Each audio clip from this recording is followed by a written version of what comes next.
No in-person attendance by members of the public will be permitted. People who wish to watch or participate in the meeting may do so by finding the meeting at www.southboroughtown.com/remote meetings. First item on the agenda tonight, which is Monday, September 27th, it's now 7:05, is the Master Plan Committee update. Would that be you, Mrs. Luttrell? That would be me, Mr. Morris. We met last week on the 22nd. We went through a detailed review of the land use and zoning recommendations, which were created from looking at all the goals and recommendations from all the other chapters and coming up with common themes. And then those were the high level goals of the land use and zoning chapter. And then from there, we developed recommendations to achieve those goals. We also did a high level review of the public service resiliency in schools chapter, which Sam just put together. On the Dropbox, the vision, goals, and planning process is there, and that kind of goes through where we started and the process we went through to get where we are and how we'll get through this. I'll put the draft chapters and the land use and zoning goals and recommendations on the Dropbox for the next meeting so you can review them. And our next meeting is October 20th, where we'll have to figure out a process of how we can, the whole master plan committee can review all the chapters and offer input on them so we can pull it together. In the committee also was in agreement with the fact that we need professional help to do the final editing and formatting of the plan. So that's that. Amy, but not context, right? They'd just be doing like the like you said, the formatting and making sure everything looks flows right in the chapter. Okay. Yeah. And also, are the chapters on the Google Drive through the Master Plan Committee website, right? You can access them there? Yep. If anyone else is interested. So I'm really happy that you're at that point. We've been updating the Master Plan Committee actions for at least a year, 2 years. And it gets to the point where if people are watching, they may understand what you're saying, but don't have the big picture of the requirement for a master plan and our last one. So that first part that you said you were going to put on there about how we got started and how we got to this point is, I think, very timely now because you're starting to get close to the end. Excellent. Any questions or comments? Great job.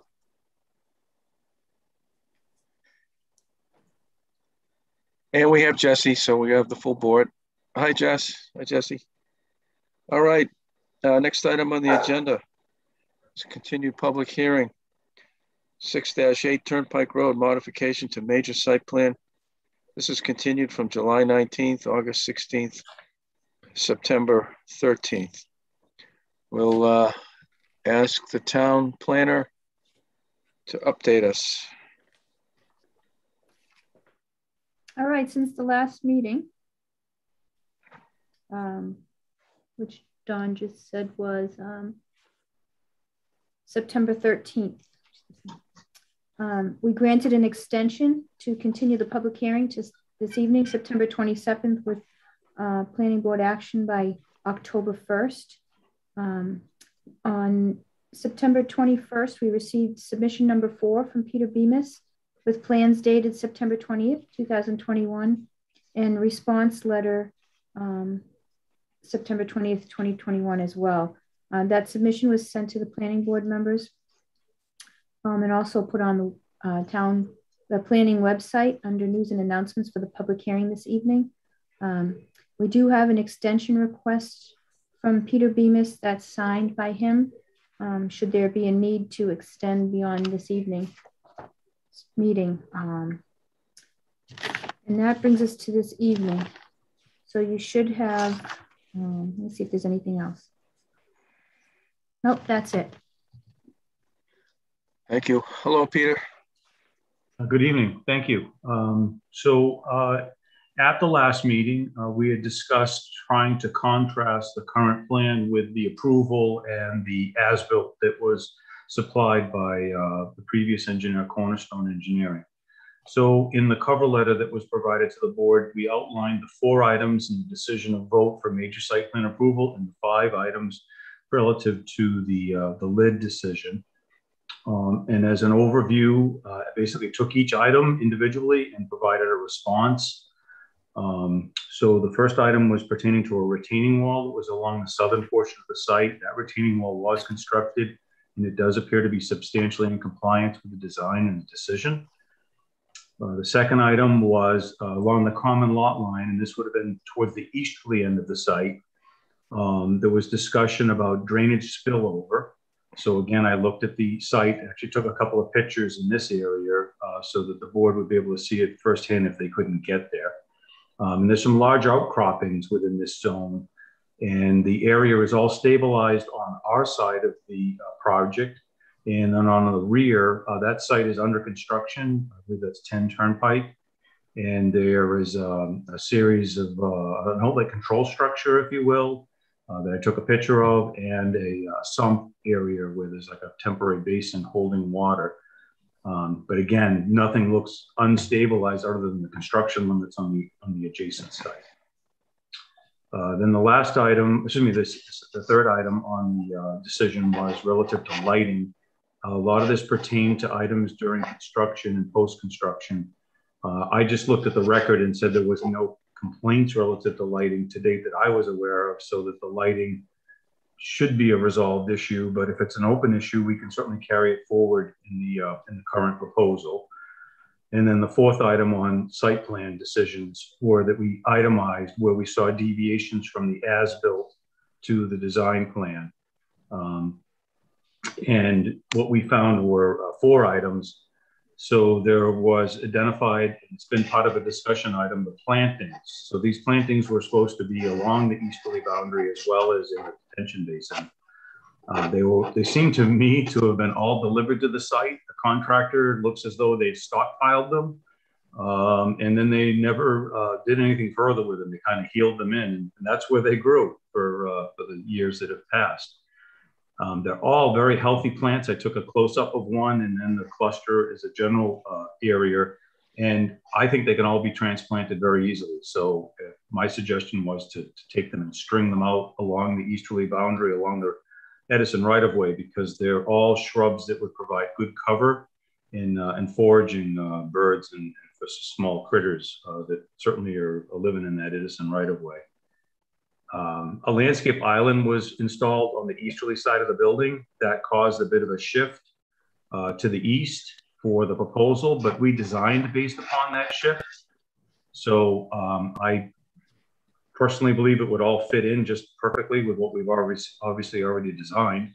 But more importantly was it did provide better vehicular and pedestrian safety and travel paths by moving that driveway away from the building.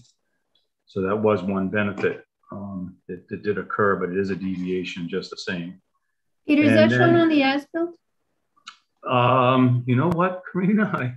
I have those plans. If you want to share screen, I'll bring it up. Just a question for after. I just want to make sure. Okay. I noted the deviation. I mean, it does show it. Yes, that's your question. That is our underlying plan. So it does show it. We've designed around it. Okay. Okay. Thanks. Peter, you can share your screen if you. Okay, well, I'll go through all these, and if anyone wants me to do that, I'll do that. I'll finish up here. So concrete aprons were constructed on the north and south side of the building. In the original design, anticipated this was going to be a garage, but they didn't actually designed for it. In looking at the original design plan, they basically had a sidewalk going across the whole front, and you had to anticipate that vehicles would go in and out of the building. So to me, that's a deviation, should have been noted. And then these aprons have bollards associated with them to protect the door corners. And there is a concrete sidewalk. So the good thing, again, is that for pedestrian and vehicular safety, those provisions have been met and addressed. And then none of these changes resulted in a stormwater impact, in that the collection system is present to handle the water that's coming off. And then the last deviation that we found was that the roof drainage system, there actually was no provision for it in the design plan, but there certainly was they picked up all the storm drains. System did pick up all the roof drains, and they did tie it in.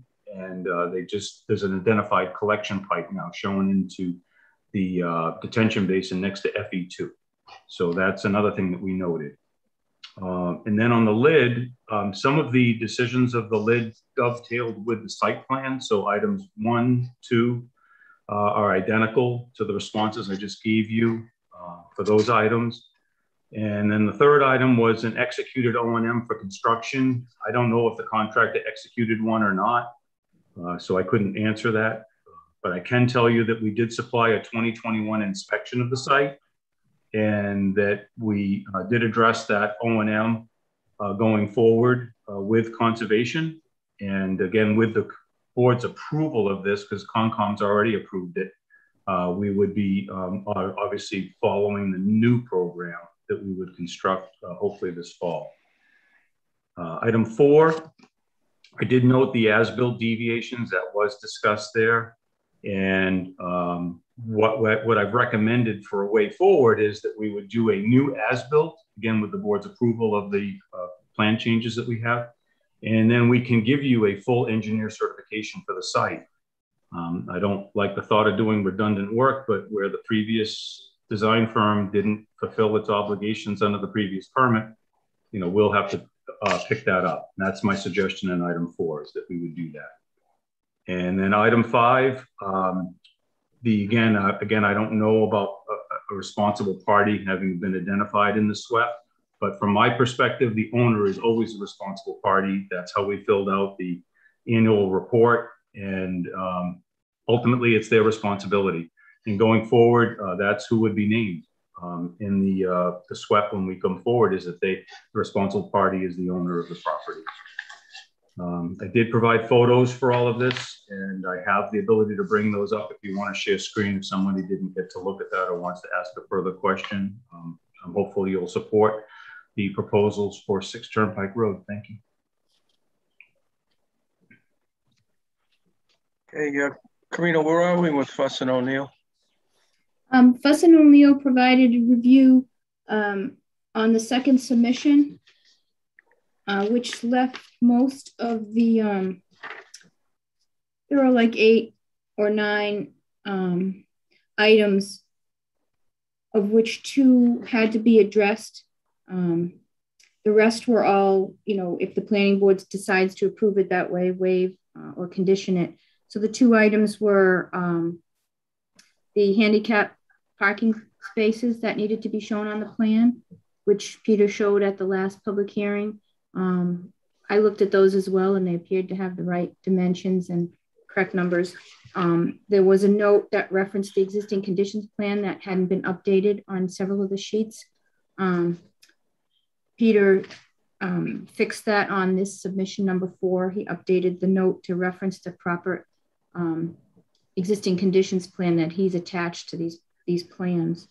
And the rest were items such as, let me just tell you quickly, a new O&M plan needs to be submitted prior to, say, pre-construction. There was a question of the contact person, which you'll have to provide as part of the lid in writing, Peter, responsible person on site and for site disturbing activity. The trees and shrubs that you mentioned,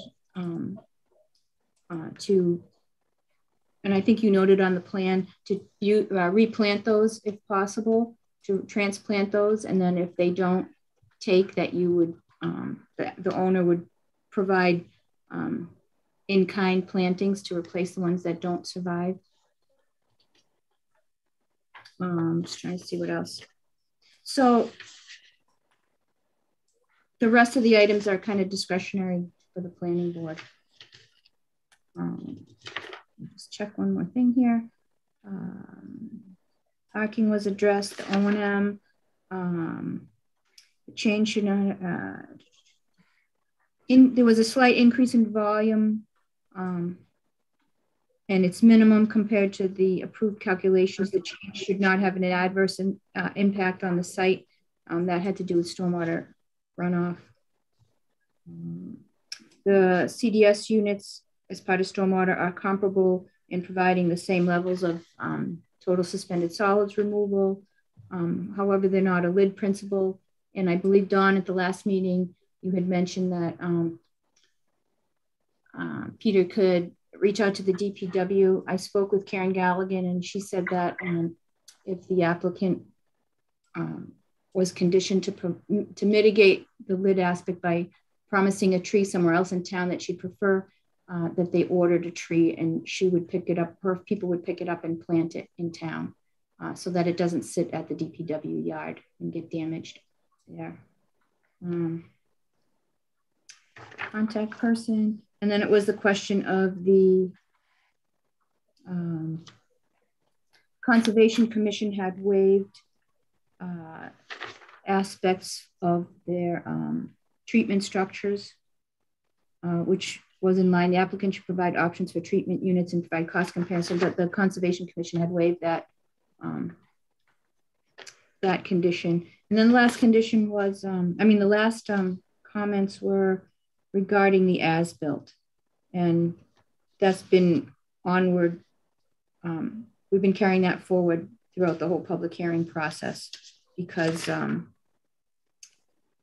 as we know, the existing conditions weren't complete when they were submitted. There was an engineer's certifying letter that was missing from the owner. So that's about it. And that's all reflected in the letter from Fuss and O'Neill dated August 12th. Okay, thank you. Welcome. Open it up to the board. Questions, comments, Mr. Mills? I think I'm glad to see that there was progress made from the last time we were met and discussed this. I'd definitely be in favor of the tree being purchased for the town. Other than that, I don't have any questions. Thank you, Mr. Stein. Good evening. I apologize for being late to the meeting. So Karina, the last Fuss and O'Neill report was dated August 12th. So I'm a little confused about where we stand with Fuss and O'Neill. You had said that they had reviewed this, it's in front of us now. No, they haven't reviewed that. See, I don't actually see that letter in the Dropbox. No, they reviewed all the way up to submission 2, which brought us to. Oh, I thought this is submission 4 we're on now. Yeah, 3 was an interim that had, and maybe Peter, you can explain better, but the submission 3 had some minor changes to the plans. And I think there was a continuation in between as well, where Peter presented some of the things he was going to change, but because the submission was too close to the public hearing time frame, that he just explained some of the changes. And in the interim prior to this meeting,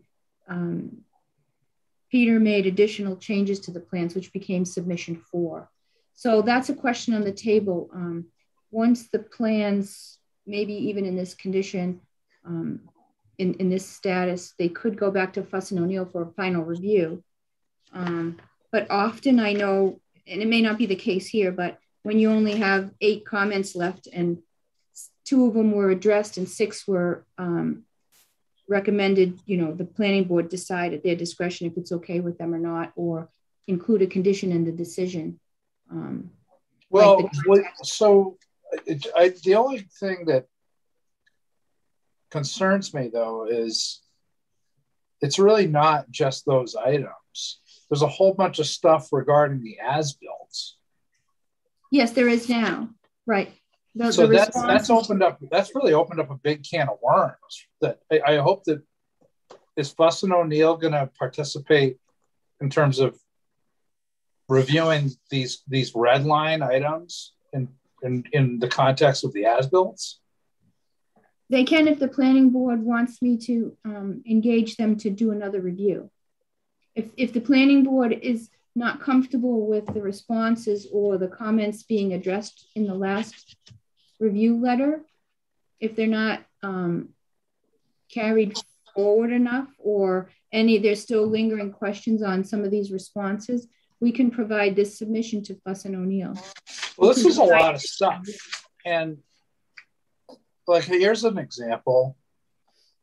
Shields shall be placed on lights that abut the property lines. Mm-hmm. An engineering design consultant says they have no knowledge as to if any notifications regarding lighting matters were ever completed.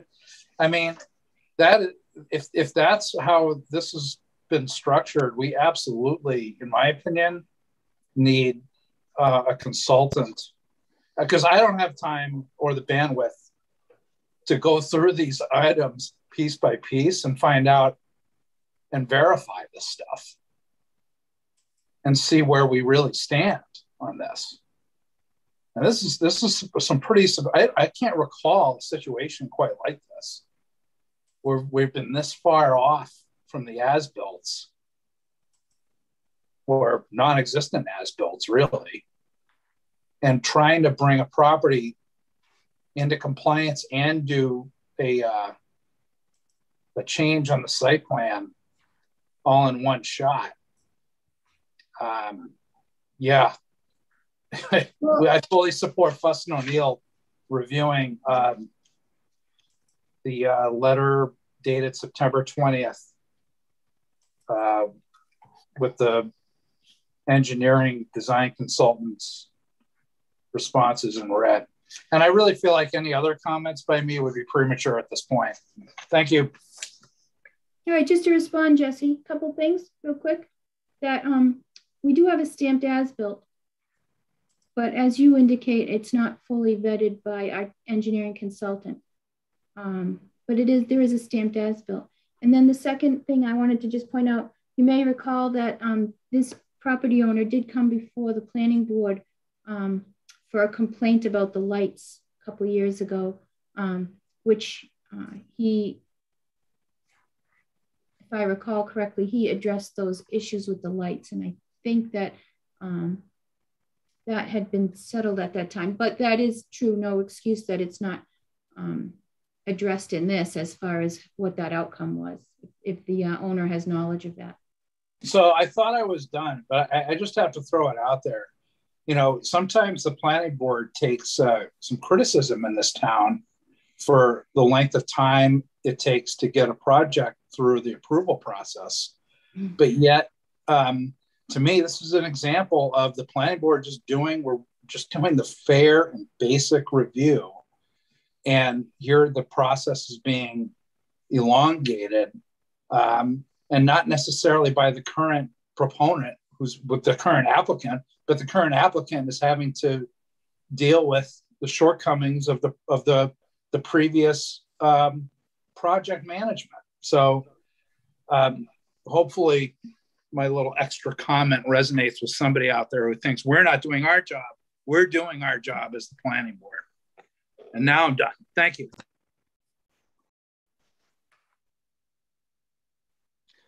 Very good. Thank you, Mrs. Luttrell. Thank you.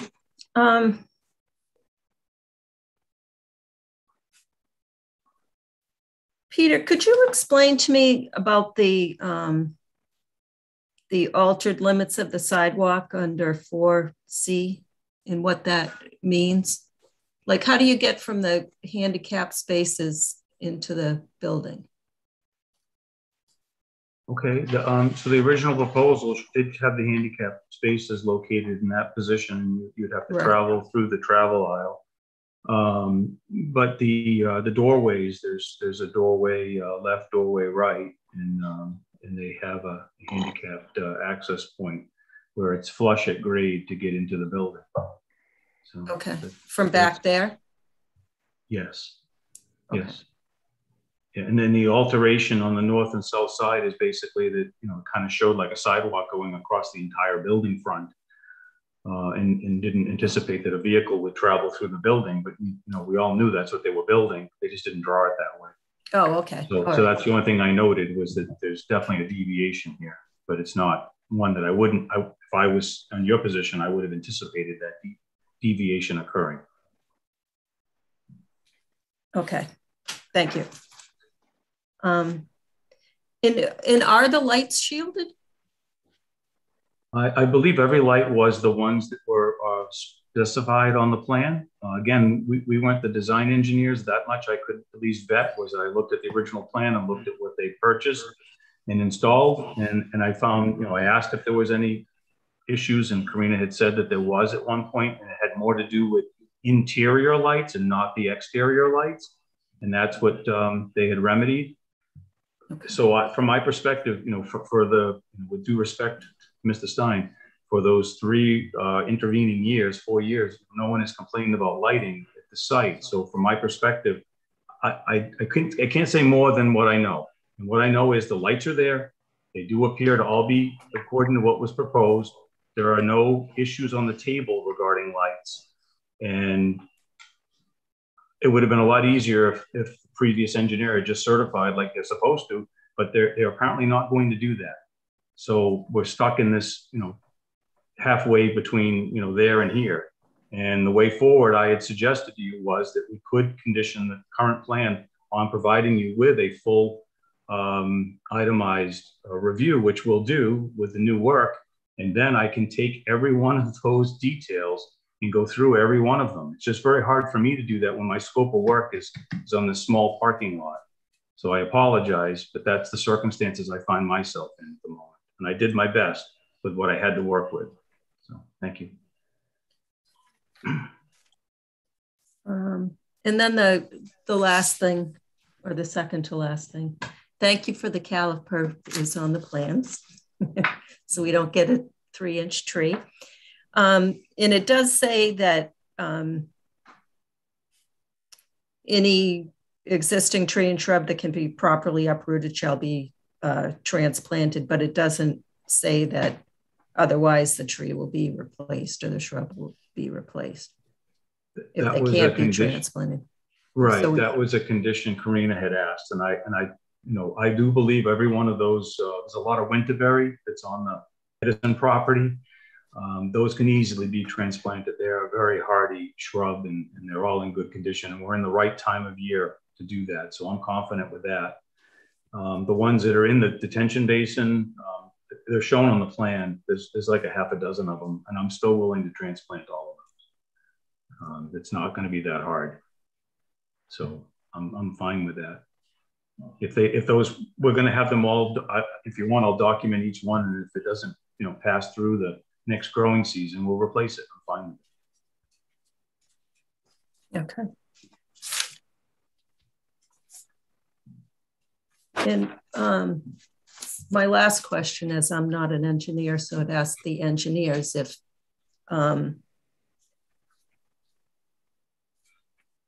Peter's proposal for the detailed as-built moving forward is a good remedy for this situation. I intended to speak to that in a certain way at the end. So okay, I'm all done then. Okay, Mrs. Sully. Thank you, Chairman Morse. Hi, Peter. So my only question, I'm going to go back to the lower impact development. And I think the original proposal and the feedback from Fuss and O'Neill. And I know that our bylaw states a lid proposal in a certain way. Technically, you've countered to say, this is this is what we're going to do. Are you still sticking with this kind of second solution? Or are you going to attempt to try and meet the lid requirements as we had asked for? I'm referring to section 5 of the Fuss and O'Neill letter. It's just you're talking about the lid principles within the proposal. And then you talk about the underground detention galley system and the CDS units. And again, I'm not an engineer, but I am just worried about lower impact development and ensuring that we do the right thing in town. So can you just let me know how you're planning to mitigate that? Yeah, I mean, under many circumstances, lid would be more of a passive, or letting the kind of the natural environment try to assist you with the treatment of the stormwater. In the case of this project, because it's already built, I have to implement a system inside of those existing drain networks that are there at the site, and there are 2 separate ones that come into the detention basin. So that's where the CDS units come in for treatment. And so instead of using a passive treatment system, we're going to use a mechanical treatment system. But the good thing about that is that every calendar year that has to be cleaned, whereas in the passive system, it just stays there. No one does anything about it until it goes into failure, and then they respond. So you can hear from my perspective that sometimes some of these lid principles are only as good as the party behind them that's operating it. So that's up to the point where the water gets into the system. Then when the water left the system, if Route 9 hadn't been, our close connection, we could have probably done some sort of open channel, which would have then brought back a lid principle again. But because we have to hard pipe this to discharge, I can't bring back a lid principle because it's already infrastructure that's there. And then the highway department at the state level is not going to allow me to have open channel flow going into their layout.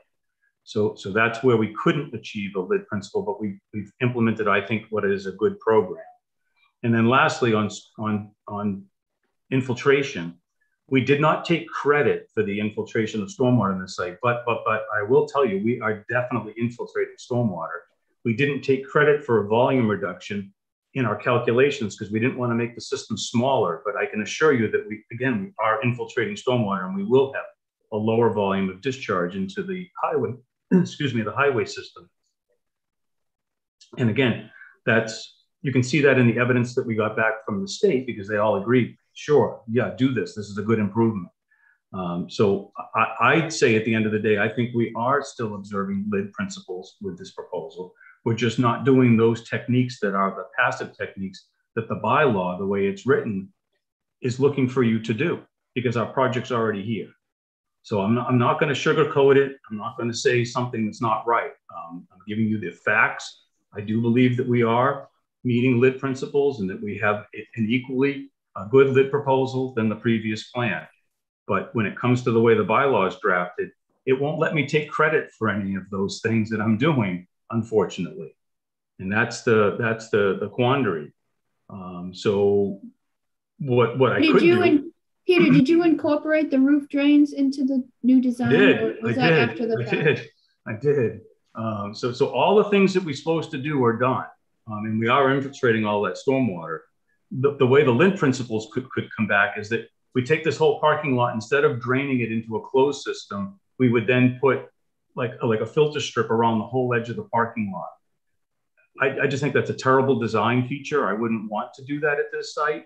But if that's what you insisted upon, that would be the one lid principle that I could return with and be able to say to you, forthright, that I've complied with your local regulation, but I don't think it's a very good way to do it. So again, I look at the whole picture at the beginning of the day, what does this site look like? And at the end of the day, what this site looks like. And I will tell you that we will let better stormwater go through this site and leave the site than the current proposal has. Thank you. Thank you, Peter. I appreciate that. So I think that from that perspective, my suggestion would be that you had said that because it's a mechanical process versus kind of a natural process, I would want to have some conditions around that to ensure that that is done annually by the property owners. I mean, obviously we've had quite a bit go wrong on this original property owners. Yeah. And then I would support Jesse's perspective of more specifically though, when an O&M plan was submitted for the Concom, and when that's completed, that Fuss and O'Neill review that. And I think that should be kind of the supplemental condition that we consider in this process. That's all I had, Chairman Morse. And I will tell you that our decision from conservation requires just what you stated, and then we are mandated to do an annual report. Again, I don't know why there was a disconnect from the previous engineer, but they didn't follow through with that. We have in 2021, and I can assure you that going forward in 2022, we'll do the same thing. So thank you. Thank you. This is, I happen to agree with Peter relative to lid. Plus he's going to give the town a tree. We had suggested offsite, some type of offsite help with the environment. And so the town's going to get a hardwood tree. And the details of that will be worked out between the town planner and the proponent. What I suggest, and this goes back to Mr. Stein, who in my opinion tonight really captured it. There's a list, and Karina went through it. There's a list of things that are outstanding. There's nothing we can do about the current as-built. We should probably just pretend that it doesn't exist and rely on the current proponent to produce an as-built drawing that reflects the whole site. I also suggest some of these other items like the shields and other things that Karina listed. And what we do is I would suggest that we would get a $5,000 to probably $7,000 cash bond, amount submitted to the town and held by us, held by the town until we get all of these things that are promised to us. We've just heard Peter's last sentence, I believe, was, I assure you that I will get these things. Well, the history of this site is such that we should have some, if those things continue to be outstanding, we'd have to draw a line and say, all right, we're going to take the money, the cash that you have bonded the town, and we'll hire the consultant to go out there and do it. We don't want to do that, but there's going to be an incentive and a guarantee that it's going to get done. And so that's my suggestion, that we get at least $5,000 and no more than $10,000 cash toward these items that would be held by the town until they're all fixed, all finished up. The Fuss and O'Neill review of these final items, I agree that we should have that done also. We have an extension letter signed by Mr. Bemis that would continue the public hearing to October 18th, and the decision period of extended to October 22nd.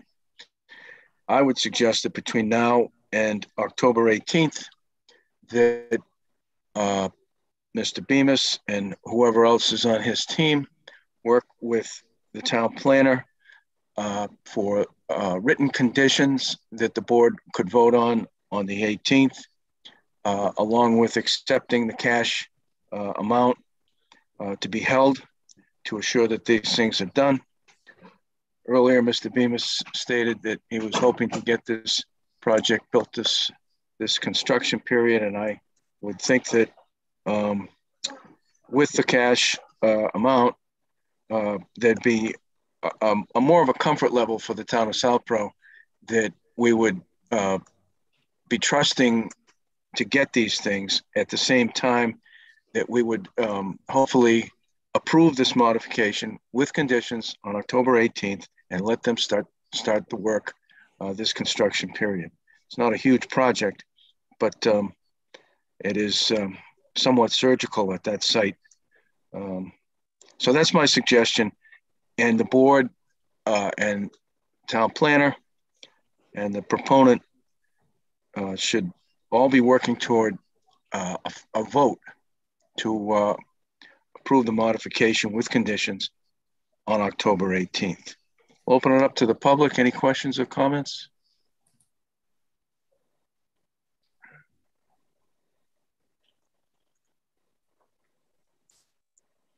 Back to you, Peter. What I'm proposing. Yeah, that can work. I'll just line everything up, anticipating that we can get this done in the interim. And I'm sorry for the circumstances we all find ourselves in, but there's only so much that I could do and you folks could do, and I think that's a way forward. So thank you. Any more from the board? Mr. Morse, I just want to make sure that you and I are on the same page, that we're asking Fuss and O'Neill to go through each of these points with the Mr. Bemis had redlined in response, such as the shields on the lights as just one example.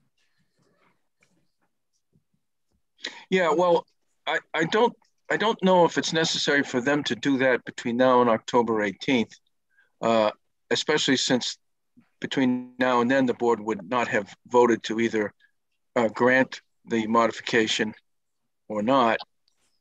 But because we're going to have funding, real money, in case the proponent fails to perform, then we would still wind up with a proper, accurate as-built of the conditions that are physically there at the site. And if the shields are required and they're not there, then we'll ask the owner to put the shields in. If they fail to do that, there'll be enough money in our bond to get it done. So between now and the 18th, I would suggest, if and Karina, you can correct me, but relative to what's there now, we shouldn't. I guess we shouldn't really spend a lot of time or effort on that until the final. Until Mr. Bemis says, "Okay, the underground system is in; it's complete. I've done everything. Modification that you approved is done. All the conditions are satisfied." Then we call in Fuss and O'Neill to verify that.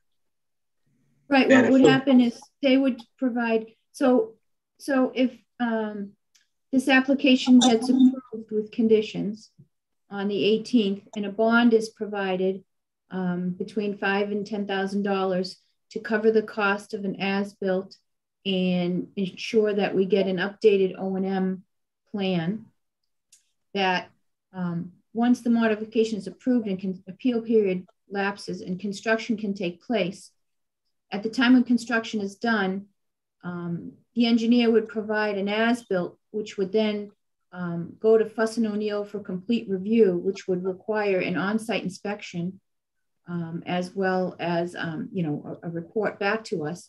And the proponent pays for that review of the as-built. The other option is also, well, in addition to that, we could engage Fuss and O'Neill to provide maybe 2 or 3 inspections during construction, which we had discussed previously when we talked about site plan compliance for the future. So we could ask Fuss and O'Neill to provide us with an estimate of how many inspections and what it would cost. And then the applicant would need to provide that in order to ensure that construction is completed to plan, ending with an as-built review as well. And once the as-built is complete and accepted by Fuss and O'Neill to the TAP and the planning board, reviewed by Fuss and O'Neill, approved by the planning board, then they would request a bond release. And that would be an agenda item at a future meeting.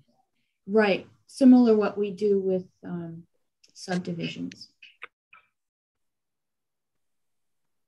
If I have that right, Don, is that? Yes, you do. Right? Yes, I knew you'd put some polish on what I was saying. Yes. All set, Peter? Yeah, I provided you with the continuation if we couldn't do it tonight. So we'll do it on the 18th. Sounds like a plan. Thank you. So in the interim, Don, I will ask, I can ask Fuss and O'Neill to provide me an estimate for construction inspection, maybe attend the pre-construction somewhere halfway when construction's complete, and then final inspection for the as-built, something along that line. Yep. Okay. And we don't want to see the, I want the amount, and it's cash. It's not a performance bond. It's not an insurance bond. No, it's money in the bank, in an account that the town has full access to, real money. Right. We would expect a check for that amount of the bond that's required, which gets deposited into an escrow account. And I would rely, I think, on you, Karina, and Peter, and whoever else is on Peter's team to agree on an amount and then have that money submitted, and not on October 17th, a lot sooner than that. If we don't see a clear pathway to the 18th, it's going to wind up getting continued again, which, as Mr. Stein picked up on, this is just dragging out forever. But we're close. We're on the threshold. We're inside the 5-yard line. Let's get it done. We got a path forward. All set, everybody? So we need a motion to grant the request to extend the approval period to October 22nd. So moved. Second. Motion's been made and seconded. Any discussion? Hearing none, all in favor. Morris, yes. Mills, yes. Stein, yes. Latrell, yes. Houlihan, yes. And now we would need a motion to continue this public hearing to October 18th at 7:05 p.m. So moved. Seconded. Motion's been made and seconded. Any discussion? Hearing none, all in favor. Morris, yes. Mills, yes. Stein, yes. Latrell, yes. Houlihan, yes. Okay, so I will sign this form and get it to Karina tomorrow. And Don, just to be clear, I'm going to submit submission number 4 to Fuss and O'Neill for review. Yep. Okay. Shouldn't be much. All set, everyone. We'll move on to the next agenda item. Thank you, Peter.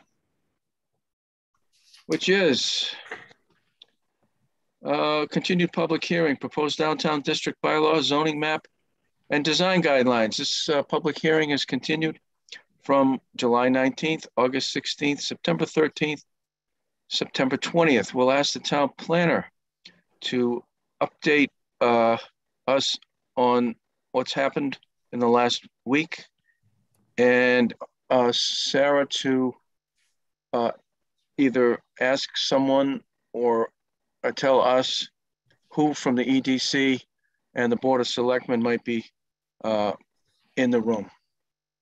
Or Karina first. Oh, go ahead. Oh, go ahead, Sarah. I'm just gonna say who is in the room. That's all. Oh, okay. So we do have CM Stivers here.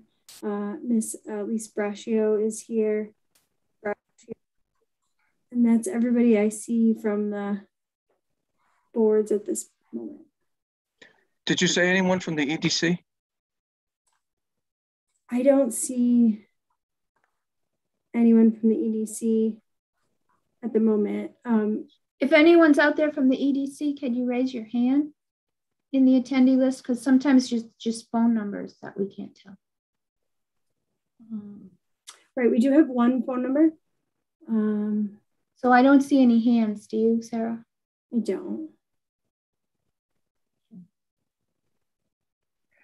Okay. Would you like me to give an update, Don?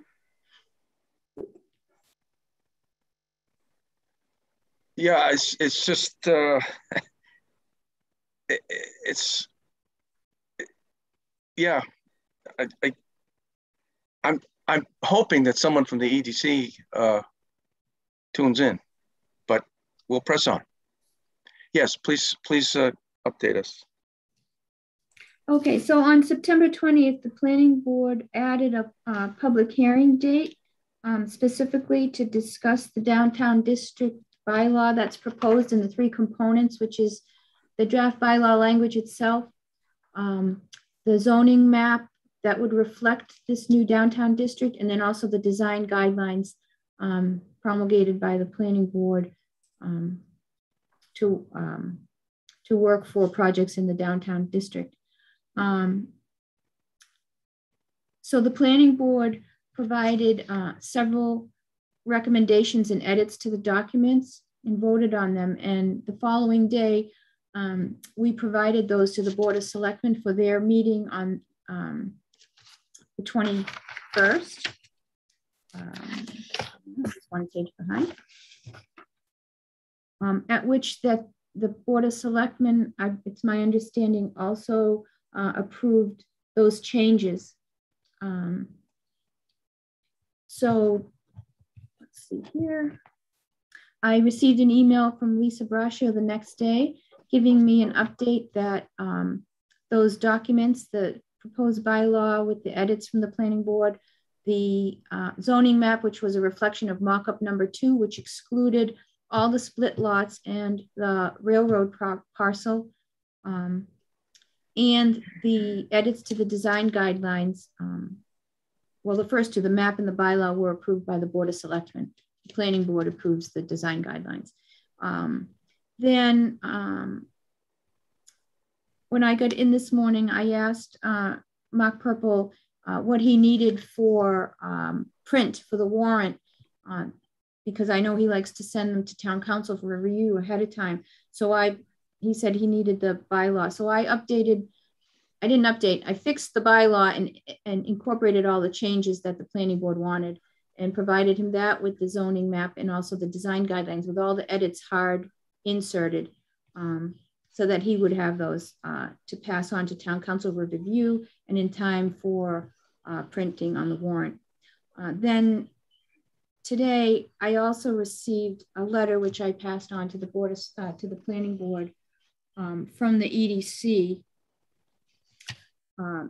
indicating that they were not in agreement with the planning board edits.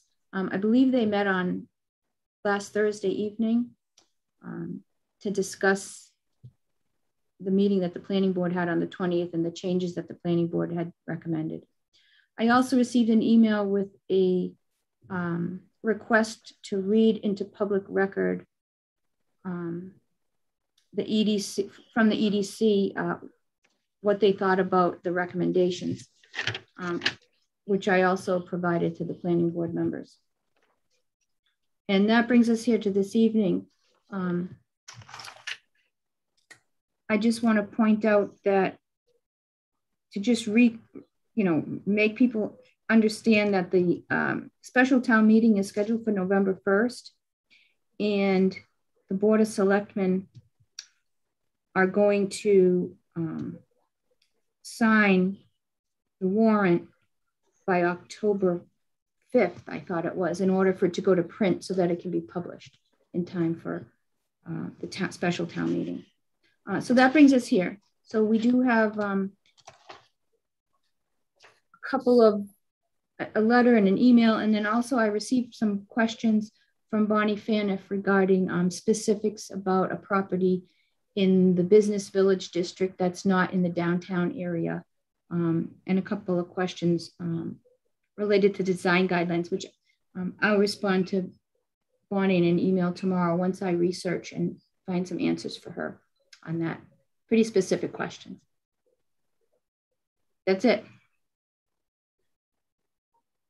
So the board has today received the letter from the Economic Development Committee dated September 27th. And it's three plus pages. Everyone's seen that? All the board members seen that? And then we got the email where they asked us to read the following statement, which is from the letter. And right, it's an excerpt, and I received them around lunchtime or so. So I didn't have a chance to post them anywhere. But they'll be posted tomorrow. I can, yes. Yeah, it's important. Although I think maybe we'll ask if Lisa is there, if the selectmen posted it, so that if anyone's tuning in tonight, they can go look at it. You there, Lisa? Madam Chair? Lisa. Hello, can you hear me? We can hear you. Awesome. Good evening, everybody. Good evening. So we have not posted it yet. Our intent is to put it in our packet for our 10-5 meeting. But my understanding is when I look tonight, it is on the EDC's website under the downtown district. So if anyone wants to go and look, it is currently posted online there. Don, if I can verify just 1 second, I want to thank Karina again for all of the tremendous work she put into getting the edited documents and the map to the Board of Selectmen for our meeting the next night. I can't tell you how much it was appreciated, and we know how much time and effort that it took to do that. So I just wanted to give Karina a huge kudos from the Board of Selectmen on that. And also, thank you. You're welcome, Karina. And also just to thank the planning board again for having the extra meeting. You know, it's not always easy to do in between. So that being said, Mr. Chairman, back to you. So the planning board doesn't get paid, but is there anything in the selectmen's budget that could be reflected onto your gratitude to the town planner? Well, I personally paid her a visit the next day, so I will just leave it at that. So she did, and showed her my gratitude. So yes, it was very much appreciated, Dawn. Okay. And your gratitude was greatly appreciated, Lisa. Thank you. You're welcome. It's a good team. Yep. Let's check again. Is there anyone here from the EDC? No, I do not see any members of the EDC. I printed this this letter. I think it's okay to read the whole letter. If we're going to read the email excerpt, we might as well just read the whole letter. Is there someone other than myself that's willing to read it? I can, the way I printed it, I could barely see it. I can read it if you like, or Sarah, if you'd like. No, Sarah, you might not have it printed because I don't have it printed. I'm sorry. Yeah, go ahead, Karina, please. Okay. Thank you. So I was hoping reading. somebody from someone from the EDC would read it, but we'll see. Yep. Okay. So you want, just to be clear, you want me to read the letter, not the excerpt in the email? Well, the full letter that came first. Yeah, well, why not? I mean, okay. If the email is only part of it, it's a good part of it, but just read the whole letter. Okay. So this is from the Town of Southborough Economic Development Committee, dated September 27th, 2021, to the Board of Selectmen and Planning Board. In an effort to make progress on what residents of Southborough desire in Southborough's downtown, see 2017 survey results here, and there's a link, as well as implement recommendations from the 2008 master plan, the Economic Development Committee identified hurdles to surpass so that desirable economic investments in downtown Southborough could be achieved. The Downtown Initiative was born, and the project aimed to focus on the following areas: zoning update to support and promote strategic mixed-use development, to encourage certain uses by allowing them by right, wastewater solutions, investment opportunities, beautification and connectivity, and funding options. The EDC is pleased that the Board of Selectmen agreed to sponsor the proposed downtown district zoning article and that it will be presented at a special fall town meeting on November 1st, 2021. The EDC also thanks the Planning Board for conducting public hearings and listening to feedback from our residents. We acknowledge other town boards, committees, and departments whose input was invaluable in producing a draft of the downtown district bylaw. Insert of the downtown district bylaw, intent of the downtown district bylaw, new paragraph. Bullets, revitalize Southborough's historic downtown district to allow for mixed-use development, e.g. residential and commercial retail in the same building, to update the permitted uses, to allow some desirable uses by right, meaning certain identified uses are pre-approved and don't need an additional use permit. Next section, 2021 timeline. The Economic Development Committee Board of Selectmen and Planning Board held multiple joint meetings where the draft downtown district zoning bylaw was discussed and issues were resolved. In April of 2021, the Planning Board reviewed version 8.1 of the downtown district bylaw and indicated 10 outstanding issues and concerns. In a following joint meeting with the Board of Selectmen, Planning Board, and Legal Counsel Adam Costa, all items were addressed and resolved. The result of this work produced version 9 of the draft downtown district zoning bylaw. The final version 9 downtown district bylaw, existing zoning map, and draft design guidelines were approved and sent to the Planning Board as voted by the Board of Selectmen and the EDC at their joint meeting on June 22nd, 2021. After several public hearings, the Planning Board held a special meeting on September 20th, 2021 to discuss the downtown district bylaw, zoning map, and draft design guidelines. The following new changes were made, among others. Number 1, a 40% restriction to residential use in mixed-use developments. Number 2, reduce the number of apartments allowed in mixed-use developments to 3 from 8. Number 3, to reduce the number of dwelling units in multifamily dwelling to a maximum of 10, parentheses from 12, by special permit. Number 4, reduce the maximum floor area ratio by right to 0.30 from 0.35. 5, reduce the maximum height to 35 feet from 40 feet. Number 6, remove minimum and maximum ground floor height restrictions. And number 7 there at the bottom of the screen, exclude all split lot and CSX property from the downtown district zoning map. The Board of Selectmen accepted all Planning Board proposed changes to the bylaw, as well as the Planning Board proposed zoning map edits at their meeting of September 21st, 2021.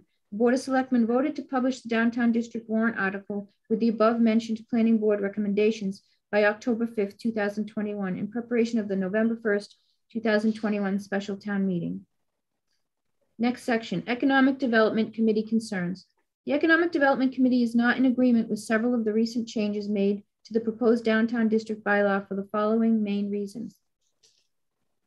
The latest recommendations submitted by the Planning Board result in a more restrictive floor area ratio for the downtown district than what is currently permitted in the Business Village District. Secondly, the latest proposal fails to follow the original intent of the revisions to the bylaw as outlined in the 2008 master plan. The changes made are unlikely to encourage investments in downtown. The third bullet, development standards that were previously agreed upon through joint meetings and recommended by the professional consultants were changed without discussion. The EDC is eager to support a revised bylaw for the downtown district with Board of Selectmen and Planning Board support. However, the committee is unable to accept changes that add further restrictions on potential development, defeat the original intent, and make any future viable development unlikely or more restrictive. The EDC is willing to discuss and compromise further, but it is of the opinion that a workable, sensible bylaw should be presented. The committee urges the Board of Selectmen to reconsider the latest changes regarding the following items and present the best possible bylaw for Southborough at town meeting. Bullet items read, number 1, the restriction of mixed use to require that residential units not comprise more than 40% of a building makes no sense and negates the original intent of adding by right mixed use. The sharp reduction in the number of residential units permitted in a mixed use development from 8 units to 3 units is overly restrictive, undermines the intent of encouraging mixed use development, and was proposed arbitrarily with almost no discussion or reasoning. Number 3, the reduction of the floor area ratio from 0.35 to 0.30 is 1, contrary to months of agreed upon discussion, 2, against the recommendation of the zoning and planning experts hired by the town, and 3, significantly lower than the current floor area ratio permitted in the downtown business village district, which is currently 0.50 for commercial buildings, parentheses, see schedule of dimensional regulations. Going back to the original purpose of the downtown initiative, zoning changes to the downtown are 1, a vital part of sustainable and healthy economic ecosystem for the town. 2, a mandate of the 2008 master plan, as well as multiple subsequent studies and plans. These studies represent tens of thousands of dollars in consulting and expert costs to demonstrate the necessity of zoning updates to include by right, mixed use, and other by right uses. Number 3, desired by a significant majority of the town's residents, as evidenced by multiple surveys. The 3 particular changes referenced above were proposed by the planning board at the 11th hour and adopted by the Board of Selectmen unanimously with almost no discussion. These added changes undermine the purpose of 2 years of consistent and diligent work to make small-scale but actionable modifications to the zoning code for downtown, all in an effort to encourage future investments in amenities, diversity in housing, and a more vibrant downtown to serve as the heart of our community. It is our grave concern that our efforts will have been in vain if these changes are upheld. We sincerely hope you will consider and open these items up for further discussion before the warrant is printed. Sincerely, Economic Development Committee. R. Anderson, Chair. A. Belniak, Vice Chair. J. Connolly, J. Wood, C. Robbins, M. Moorhead, and M. Berger. That's the letter. Thank you for reading that. I guess I'll open it up to the board for your reaction and opinion relative to any future actions by the planning board. I know that we had talked before about leaving the public hearing open right up until November 1st. I think we still should do that. But, I'll open it up to the board for questions, comments, and maybe recommendations on what we should do next, if anything. Mr. Mills. I think the only thing I wanted to point out was, I think bullet number 2 is incorrect. We reduced the number of by right apartments from 8 down to 3. It wasn't, someone could still, with a permit, get up to greater than 3 mixed use apartments or units. But other than that, I agree, Mr. Morris, we keep the public hearing open and see where it goes from there. Mr. Stein. So I think and this is just my one opinion of one board member, I think that what we've come up with stands a better chance of passing a town meeting because it's a little bit more in line with the aesthetics of the town, a little bit more preservationist than the original draft of the changes for the district. So I understand the point of view of the EDC to advocate for, more profound changes. But I don't necessarily agree, in my opinion, that this is, de minimis in the terms of the change. There are changes and allowances in this district that do allow development opportunities that are not available in other parts of Southborough. So I think that while I appreciate the point of view of the EDC and those like-minded individuals who would revert back to the draft before, I don't think we should. I think we should continue with what we have. And I'm also in agreement on keeping the public hearing open. Thank you. Thank you. Mrs. Luttrell.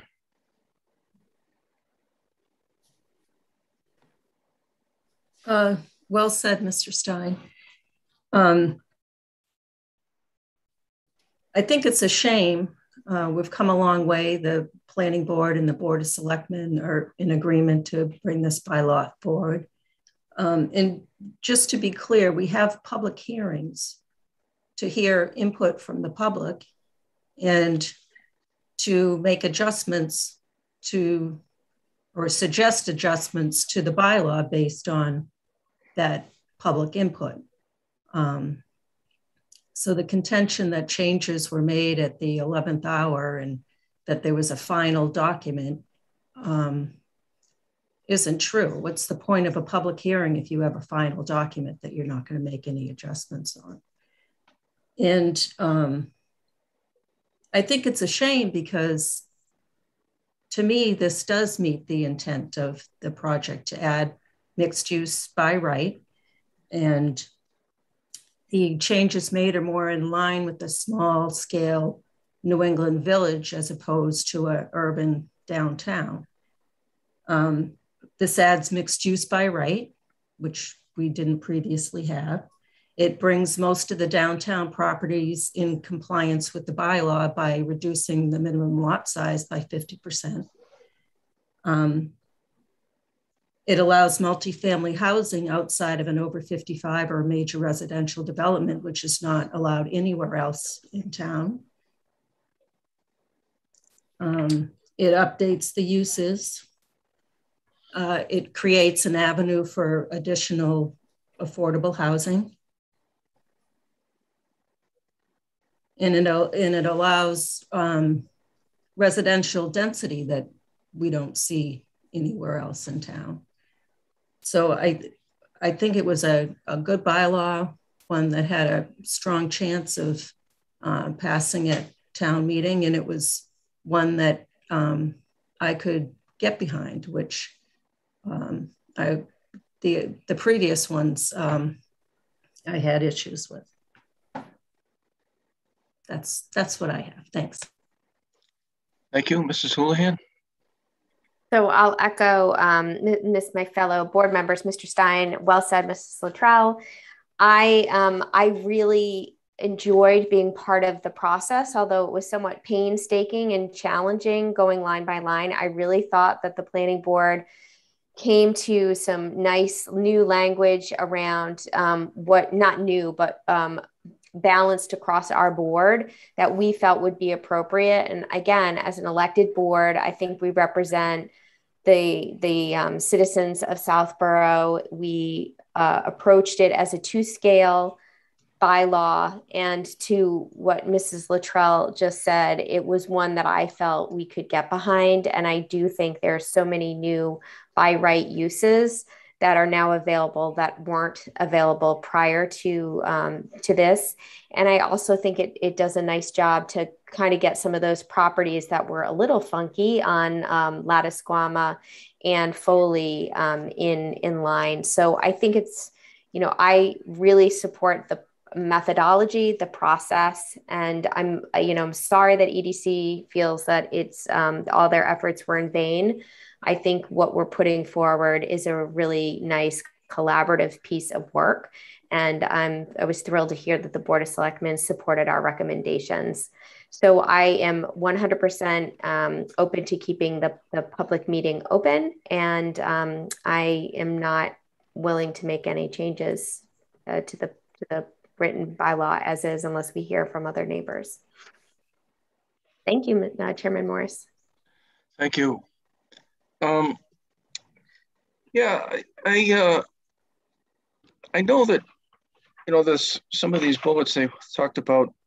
It's true what Andrew said about the reducing the number of apartments.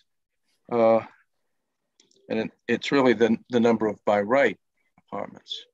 And I agree with Mrs. Luttrell where those things that this accomplishes or will accomplish are, they're quite different than what we have now. The whole driver of this, I thought, was mixed use. And now this is going to be allowed. And maybe I missed it, but I know I heard people during the public hearing who were concerned about the number of housing units that this would generate or could generate. But I don't remember, and so people were concerned about that. And and thought it should be toned back a little bit. But I don't remember anybody saying anything about these changes will result in an enormous amount of economic development, that this will bring way too much business, or so it seemed like, at least from my perspective, it was leaning more toward residential and less toward economic development. And so the changes that were made, recommended by the planning board, went more toward the reducing the residential piece and opening up the economic piece, at least in specific ways and in general.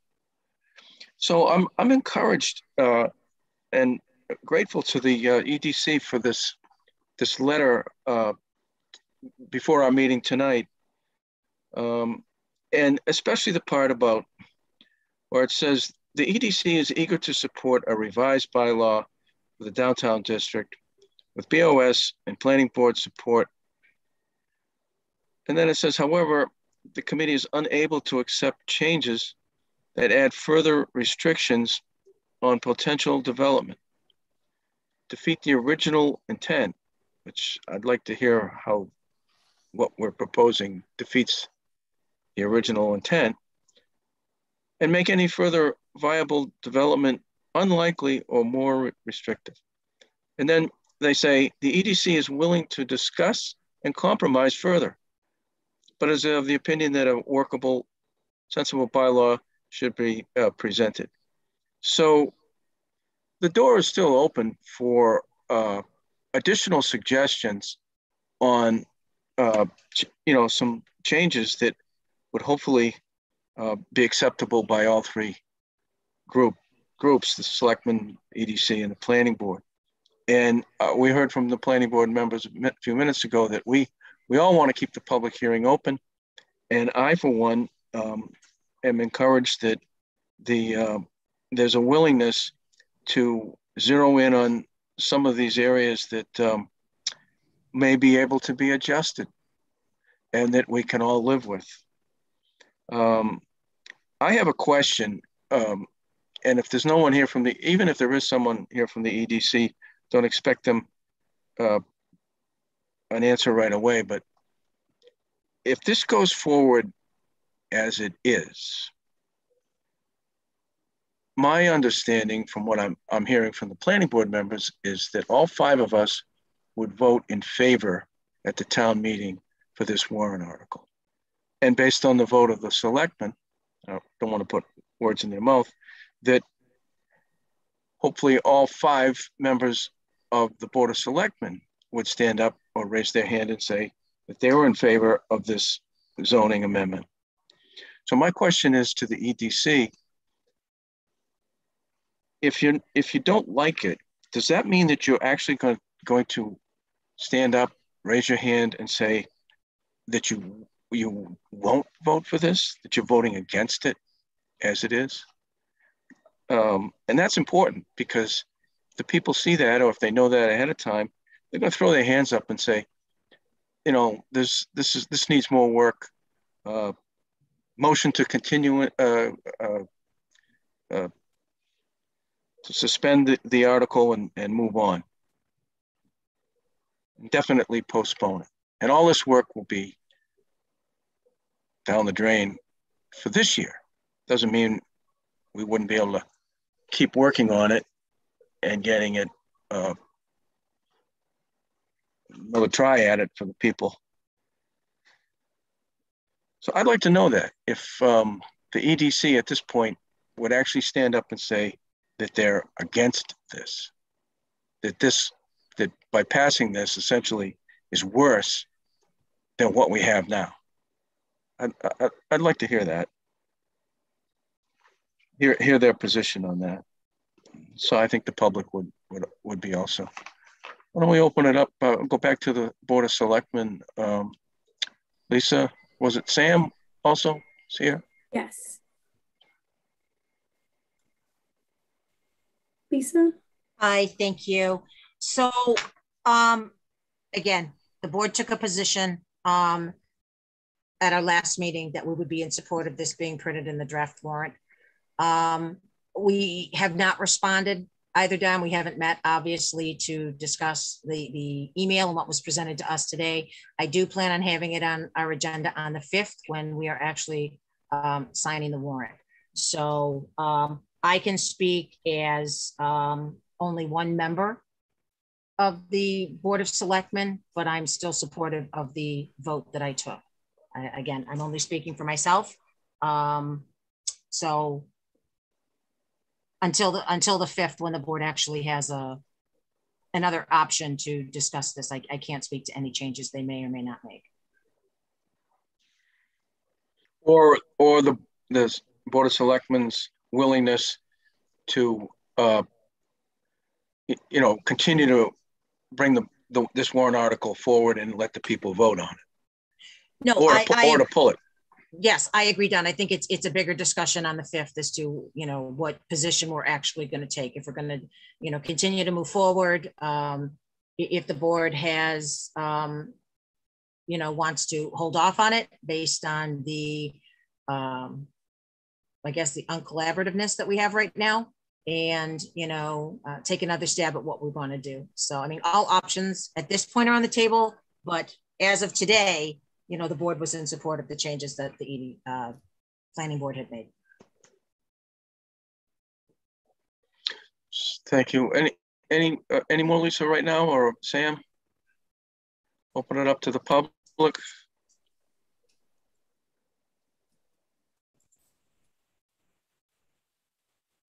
There are no hands raised. See any hands raised at the moment? Oh, there is a public person.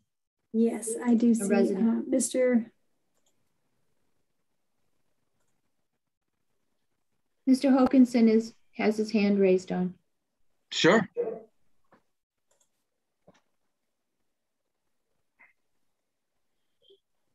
You're on, Ray.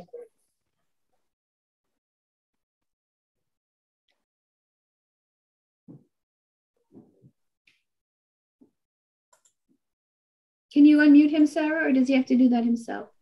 He should be able to unmute. I think he's having trouble. Sure.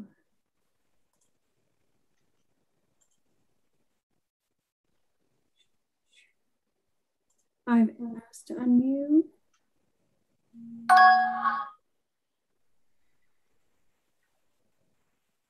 There he is. Is that working again?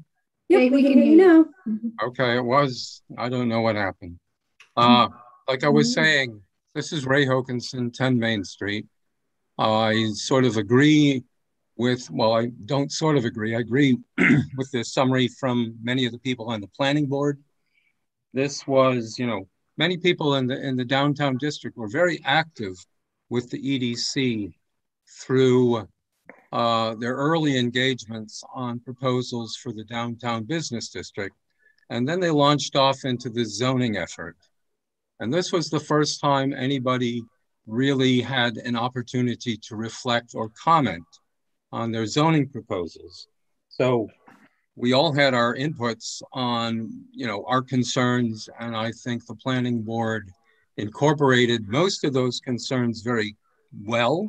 And I think most of the people, I expect that there are much fewer people in attendance from the village district listening to this meeting, because we saw what we heard from the last meeting and from the selectmen's meeting. And I think we were most,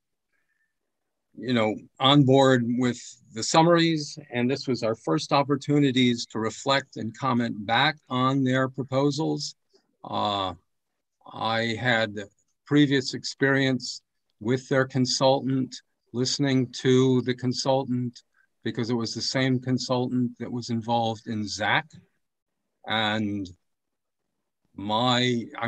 she's maybe very competent in zoning issues. She's not necessarily reflective of the views of the people of Southborough. maybe pro-business, but you know, the people of Southborough have to speak as well. And I do think that the planning board and what you've summarized and what you just stated today was reflective of the fact that you did listen to the community. And I support actually what the selectmen said and the planning board said in your feedback. And like you said, I think it's much more likely to pass. I'm not 100% sure it'll pass, but it is much more likely to pass right now. My only other comment, I don't like 3-story buildings. That's my one gripe remaining. And when people start saying, oh, the whatever it is, the FAR, the floor area ratio makes a 3-story building ugly, good, because it should. It's inappropriate for the town. That's my final comment, but I support what you summarized and forwarded on to the selectmen and that they voted for it. So I encourage that. I think it's more likely to pass in town meeting.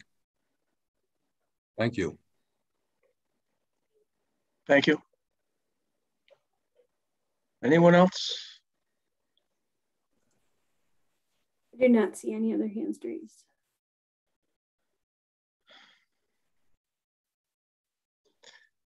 So we're going to have a motion to continue the public hearing to October 18th. Is there any suggestion from the board to do something between now and October 18th, other than, I guess, express our willingness to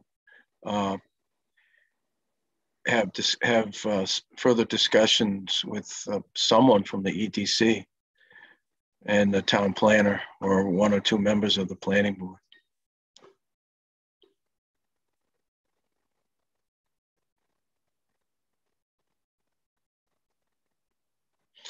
Go ahead, Mimi. So I watched the EDC meeting, the Friday meeting, and it seems to me that there's not consensus on the EDC with what changes they're actually looking for. The reason why they didn't come forward and make suggestions was they didn't have time to discuss it at their meeting, but especially around the floor area ratio, some people were saying they'd like to see it go back to 0.35. And as we know, Julie would like to do a lot coverage. So those things haven't been vetted through the EDC. So I'm not sure that there's consensus there with what they're actually looking for. So I would say just have our meeting on the 18th.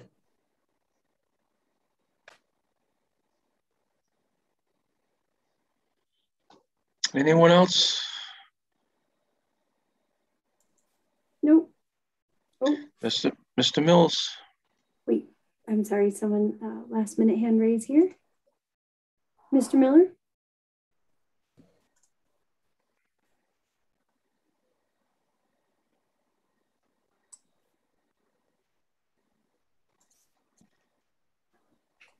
Hi, Planning Board. Good evening. Sorry, I had a little trouble for a second. Just a quick note. A vote of support and confidence. I think you folks did the right thing last week. I think the Board of Selectmen did the right thing last week. And I don't know how much you could negotiate with a committee that doesn't show up to these hearings, neither last week nor this week. So it's very kind of you to continue to keep the public hearing open. But I don't really think you should change your position. So thank you for your time and have a good night. Keep it up. Thank you.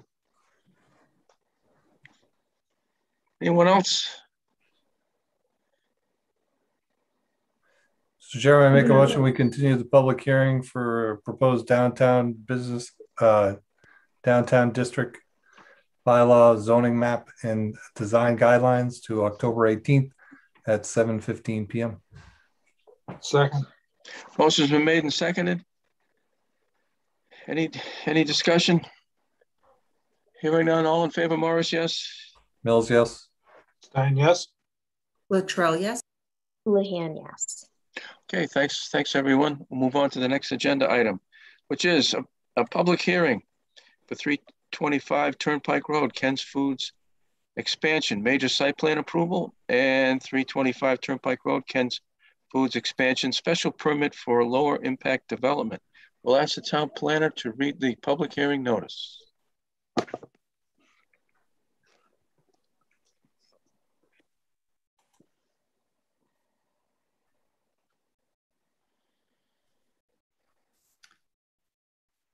All right, this is the public hearing notice for major site plan approval and special permit for lower impact development, 325 Turnpike Road, Assessor's Map 26, parcels 2 and 10.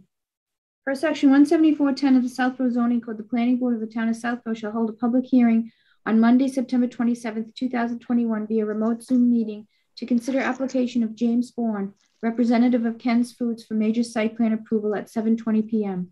Per section 174-13.3 of the Southborough zoning code, the planning board of the town of Southborough shall hold a public hearing on Monday, September 27th, 2021 via remote Zoom meeting to consider the application of James Bourne, representative of Ken's Foods, for special permit for lower impact development at 7:25 p.m.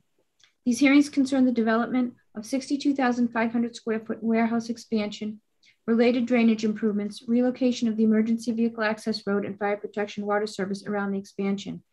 The 51.5 acre parcel is located primarily in an industrial park zoning district at 325 Turnpike Road, Assessor's Map 26, parcels 2 and 10. A copy of the plans and application may be reviewed on the planning board's webpage at http://www.southboroughtown.com/planning-board or in person at the Southborough Townhouse during normal business hours.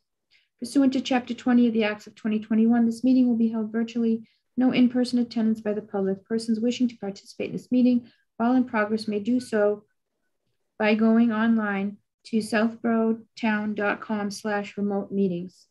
Donald C. Morris, Chair, Planning Board. Thank you. So let's have you, Karina, give us the setup, which is when the application was submitted and what we have so far, not just from the proponent, but from other boards, from our engineering consultant and the neighbors. Okay. So the engineer or designer, I should say, is John G. Crow Associates, represented by Scott Doty. And this project is for Ken's Foods, and we currently have Jim Bourne here from Ken's Foods. So the first submission was filed with the town clerk on September 8th. The legal ads were published in the newspaper on September 13th and September 20th. They were forwarded, the legal ad was provided to towns and agencies as required, and also submitted to Fuss & O'Neill for review at the same time. These were plans dated August 30th, 2021 with a stormwater report dated August 30th, 2021. There was a Conservation Commission meeting on September 16th for a stormwater management permit. It's my understanding that they still have to submit for a notice of intent filing with the Conservation. Last Thursday on the 23rd, as required, we received the green cards and mailing receipts of the abutter notifications that were mailed out by the proponent. Today, September 27th, I received 2 emails from Deborah DeMoria, 58 Flag Road. One was a Board of Health letter to the ZBA during the special permit process with the ZBA back in May of this year. The second one was an email from Deborah DeMoria, again, identifying some noise concerns that they have with the site. And that brings us to this evening. I've gotten feedback from Fuss & O'Neill that they anticipate providing a review letter by Wednesday, the 29th. They had some extensive, they commented on the drainage, that they were looking at that more closely. In addition, we are waiting to receive an updated existing conditions plan from the proponent, which was promised to us by September 27th. And perhaps they can speak to that after. I have not received that yet. The existing conditions plan that was provided in the plan set included parts of an as-built that had been provided, but not reviewed, an as-built which is also required by the Conservation Commission, and topography and survey that was initiated in 2007 and then restamped by the surveyor in 2017 when they came through with other applications. And those were considered outdated. So the proponent is currently working on providing us with updated existing conditions. And that brings us to tonight.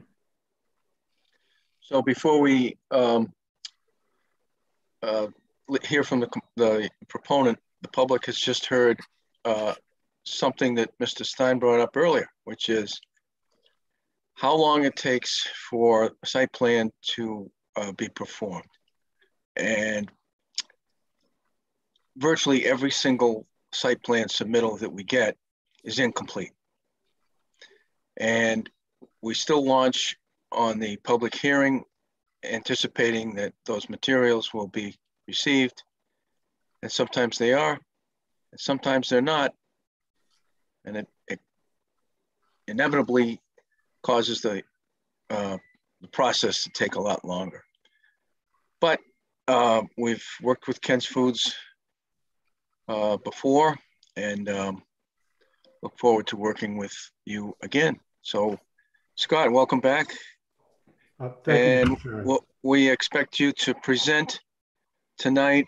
Probably won't get a whole lot of questions or comments from the board because we don't have anything from our consultant, and the submittal you made has some missing pieces, but we can make some progress tonight. Thank you, Mr. Chairman. I'd like to clarify a few things before I go in and give you a general overview and presentation of the project. I think I'll just try to touch everything this evening briefly. One, we do have a notice of intent submittal. It's been into the Conservation Commission, and that hearing with the stormwater management permit is upcoming for their next hearing date. As far as the existing conditions information in the area of the proposed construction, we did receive our stamped PLS existing conditions survey. I didn't understand that we should submit that to planning, but I will do that now. We did receive it Friday and stamped plan this morning, and we plan to just incorporate it into our plans underneath our plans. But I will get a copy of the existing conditions plan uploaded to our shared file site with the planning department. We do have that. Scott, I just want to point out that in order for Fuss and O'Neill to, do a complete review of the drainage, they do need the updated existing conditions information in order to see that the proposed drainage components are being tied into the existing drainage properly. So it would be helpful if we could get that. Yep, thank you. To them.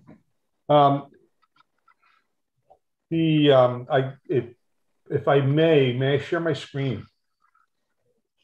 Okay. Yep, you should be all set to do so. Thank you, Sarah. You're welcome.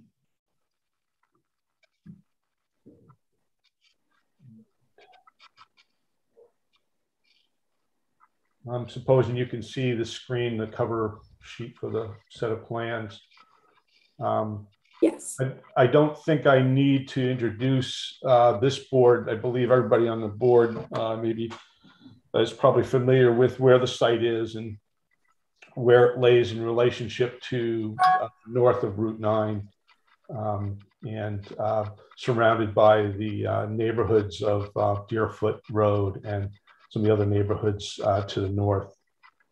Adjacent to it are also many commercial properties to the south, west, and east.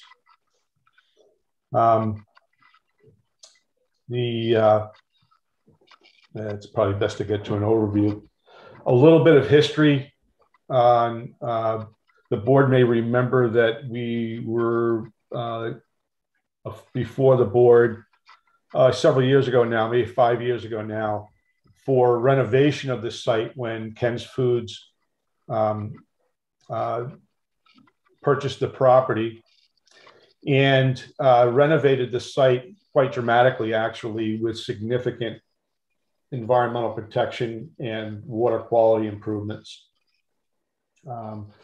Improvements to the drainage system, and obviously many improvements to the building, including a state-of-the-art warehousing system.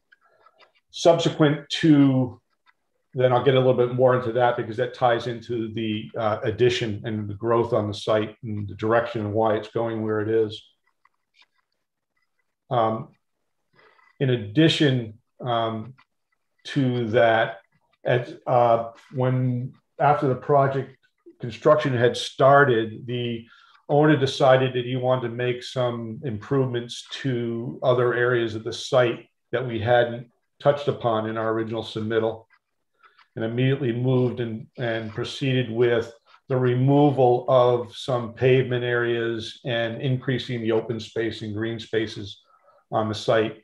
I think everybody recognized, including the planning board and the Conservation Commission, that it was a significant improvement to the site. And subsequent to the commencement of that work, we received approvals for those amendments or those changes to the plans.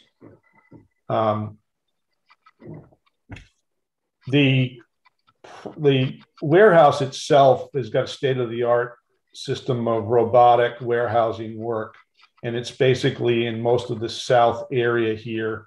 I presume you can see my cursor moving. And the system is set up on a strong east-west axis. And when I say axis, I mean line.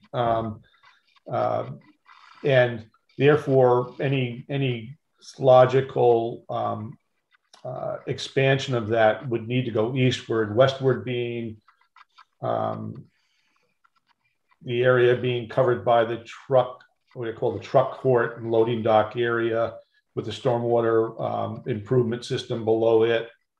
Obviously, the north end is, we have quite a narrow area between it and the channeled drainage system that's there.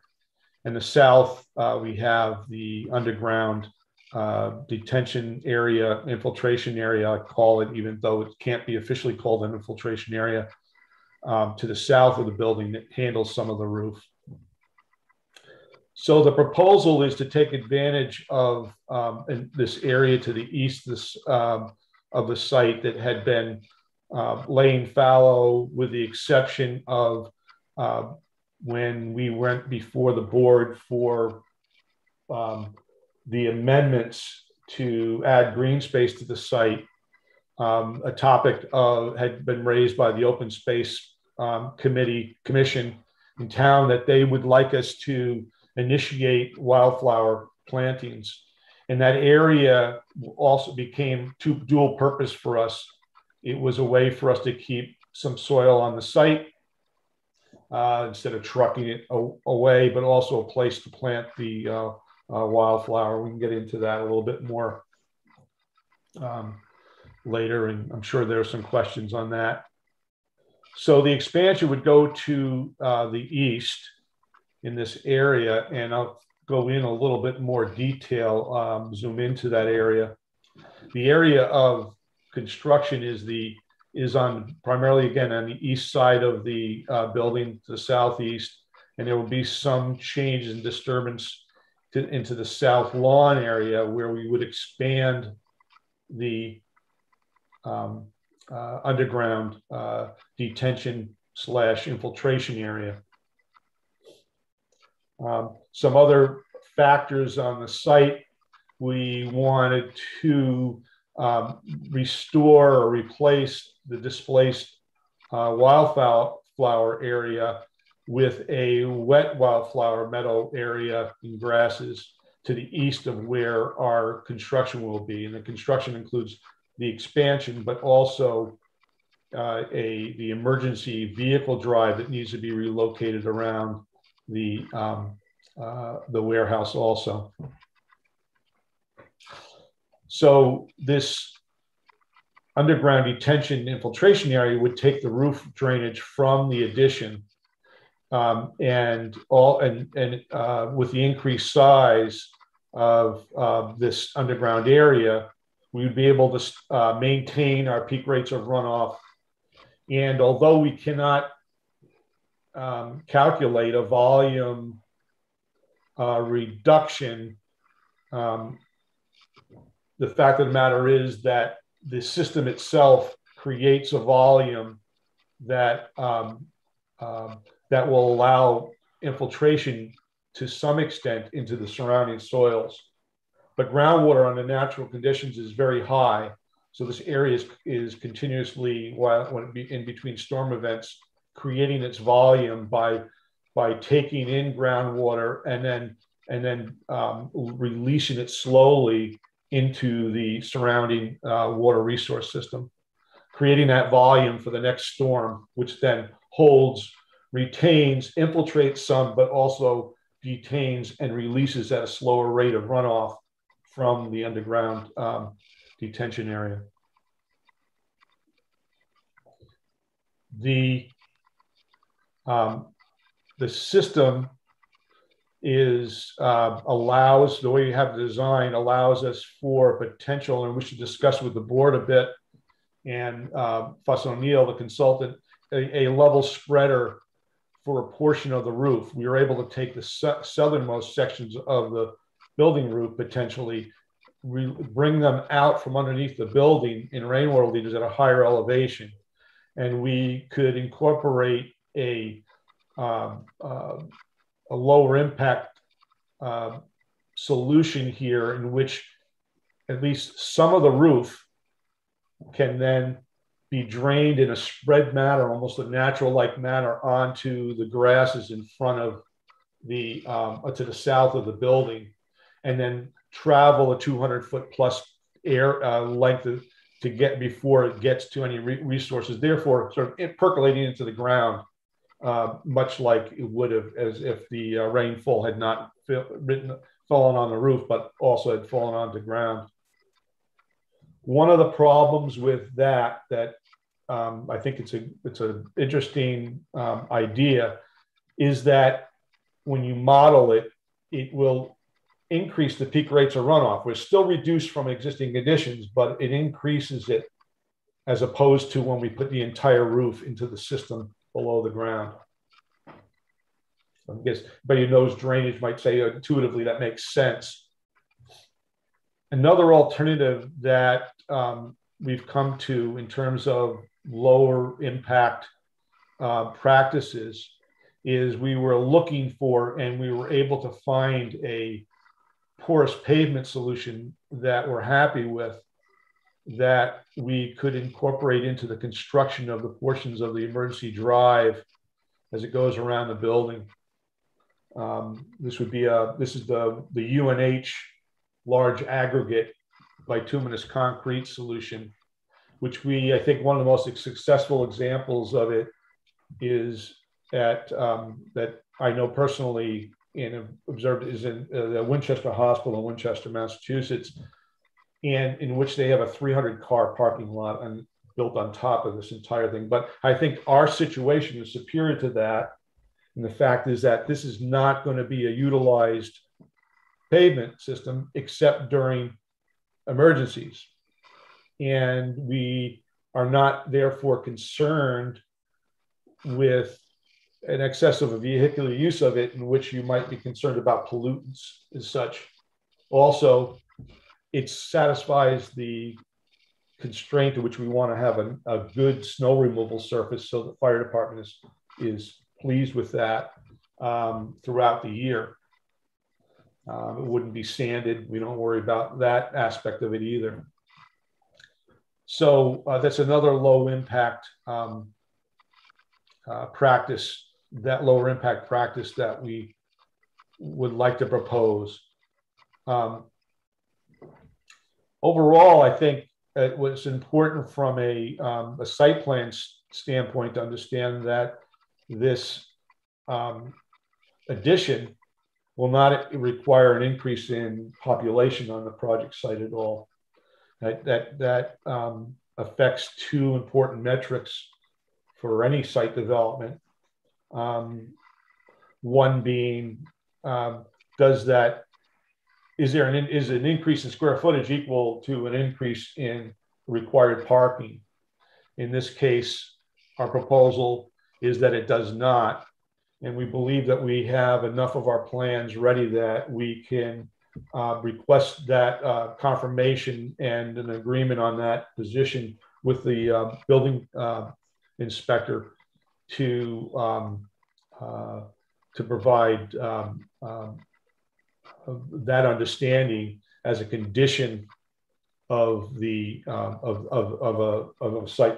a special permit approval. The other aspect that becomes important: does the square footage increase also? Does that also equal an increase in the need for sanitary disposal flows? And again, this portion of this expansion is entirely going to be pallets and robotics, and again, does not require an increase in population, nor does it an increase in sanitary flows. And we've been trying to we've been going back, trying to contact the health dentists at the health department, and have been unsuccessful. So we believe now the point is we just simply need to make a written informational package to the Board of Health on that topic, and receive a waiver in that regard. So that might be another concern that the planning board would have also.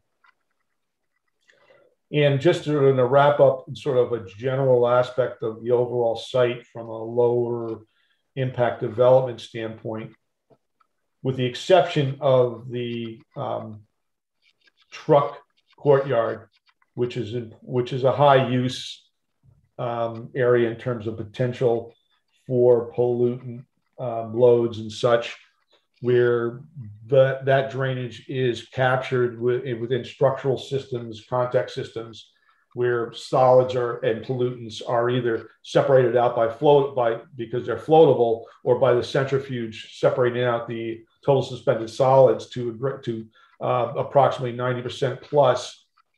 That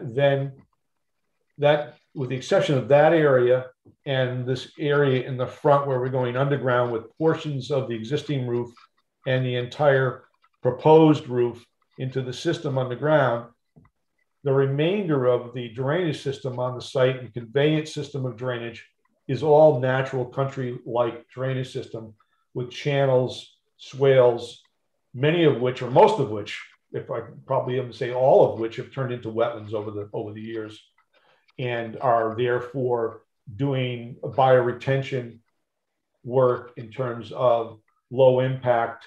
So the site from the start has been that way, probably because its age more than any other reason, quite frankly, being originally built in the 70s, and also its elevation being so low to the groundwater.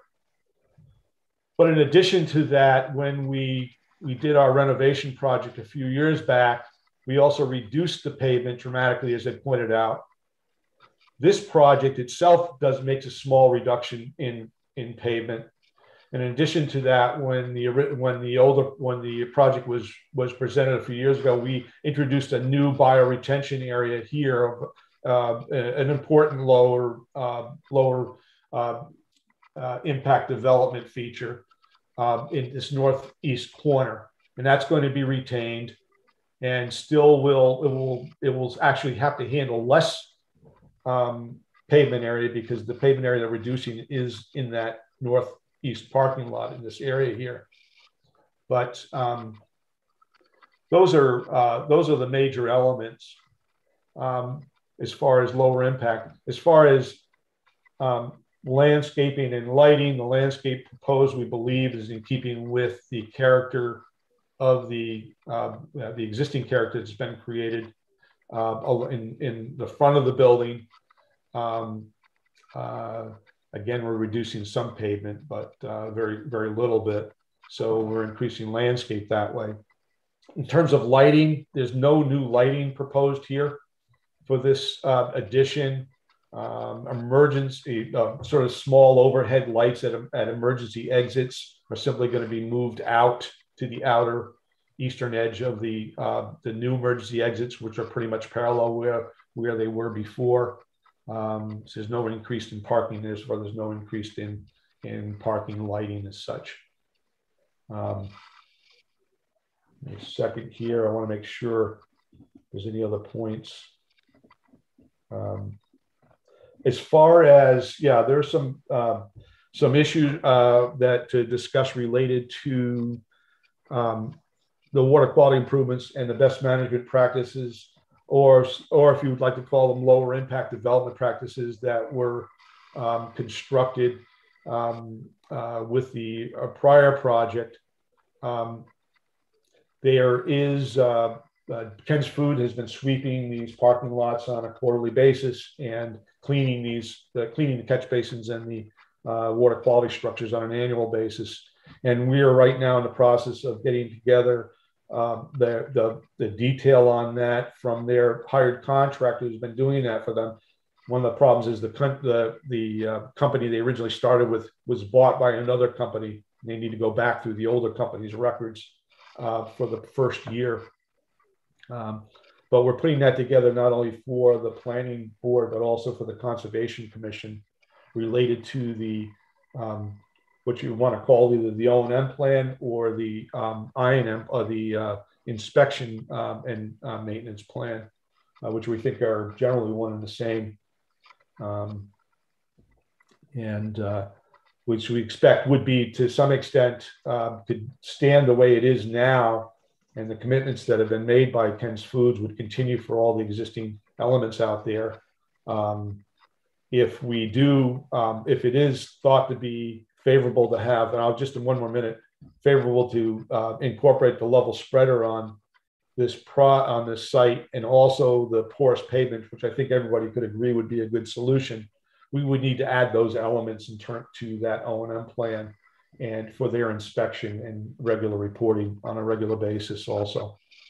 So I might have forgotten something. I'd invite any questions, but also I know, I don't know if he's been added to the conversation here, but I know Attorney Bill Pizzoni is with Jim and I tonight, and I believe he's connected by phone. And I'm sure if I've forgotten some aspect of it, Bill might remember. But I'd like to turn it back to you, Mr. Chairman, Mr. Morris, if you would like.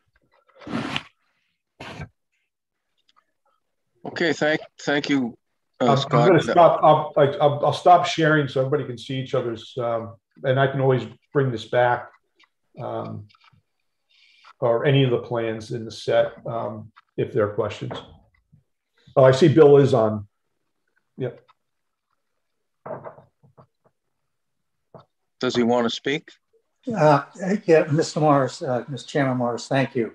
Good evening. Good evening. How is everybody? I think we're okay tonight. Good. That's good. I think Scott hit everything that's being done on the plan. The key thing to remember is it's just it's a box on the east side of the building. There'll be no entrance or exit out of the three walls. It'll be going up. They're going to move the fire protection to swoop around it, so that won't be impacted.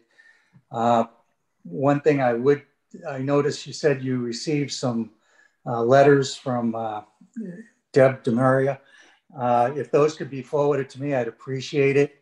Only because we met with her sound consultant back in July after the zoning board approval, or right around the time of the zoning board approval, and provided him with pretty much all the information he requested relative to our sound testing and he was to get back to us. And I have not heard anything since the middle of July.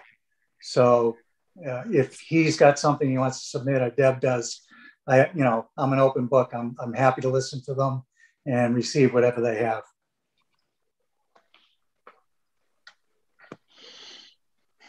Okay.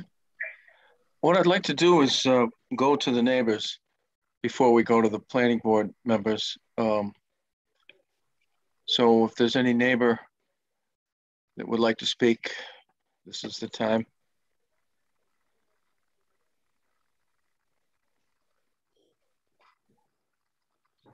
We have Jack Bartolini with his hand raised. Also, yep, Deb, he should be all set. Yep, Jack should be all set to speak. Mr. Bartolini, there? He's still muted. Mm-hmm. There we go. Oh, I've asked him to unmute. It wasn't. Can you hear us? Have you got me now? We do. Okay, good evening. My only concern here is Scott did a great job explaining this, and he's correct. There are channels that go all around his property or Ken's Foods property, and those channels take the water from the southern side of Route 9 also, the historic. They've been there for years, and they work, they do a good job. And I just want to make sure that they're not impeded or would cause any problem for the south side of Route 9, my property in particular, that flows onto theirs. A few years ago, we had troubles with beavers, and that took about 2 years, 3 years to get rid of, that worked great. So that's my only concern, is that that flow does not change and continues to take the water that it's been taken. Jack, can you reference the address of that property that is yours you're referring to? I'm across the street. I believe I'm 276, 280, 276, 278, 280 Turnpike Road. Okay. That's directly across. Thanks. Just for the record. Mr. Chairman, if I may. Yeah, go ahead. Yes, Mr. Barty. Hi, Jack. Good to hear from you. No, we are actually, with this project, we've made the detention area, underground detention area, a little bit larger than probably really needed to be. So we are actually reducing the peak rates of runoff from where they are now. So the flow should be less from the site during periods of intense rain that we, and therefore, the overall, this whole, ditch, which has become a brook, that we basically relocated, obviously at some point for Route 9. It's rather nice, actually, right now. It should flow lower elevation. And we are in front of the Conservation Commission. One of the questions we have in front of the commission is an ongoing beaver maintenance. And there still could be some improvements that we make at the old cow crossing, if you know what I'm talking about, Jack, at the exit of our property. There's a block culvert there still, and a few more, maybe another foot that could be gained there to help us all out, help the whole area out a little bit. But we're going to work with them on that. Oh, that's great. So we're hopeful that would be a help. It's selfish on our point, of course, because we need that. We want it lower also, so our system will work better. But we know it helps you too. Thank you. Good. Thank you.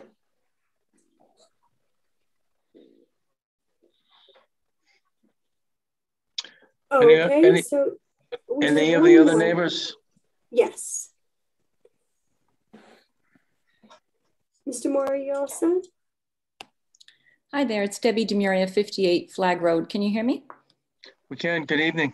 Hi, good evening. I just wanted to bring to the attention the longstanding issue that we've had with the property and the noise emanating from Ken's ever since the operations moved from the east side to the property to the west. I sent a letter today. You know, I think it's clear we don't know what the source of the noise is, and I understand it's not exactly under your purview.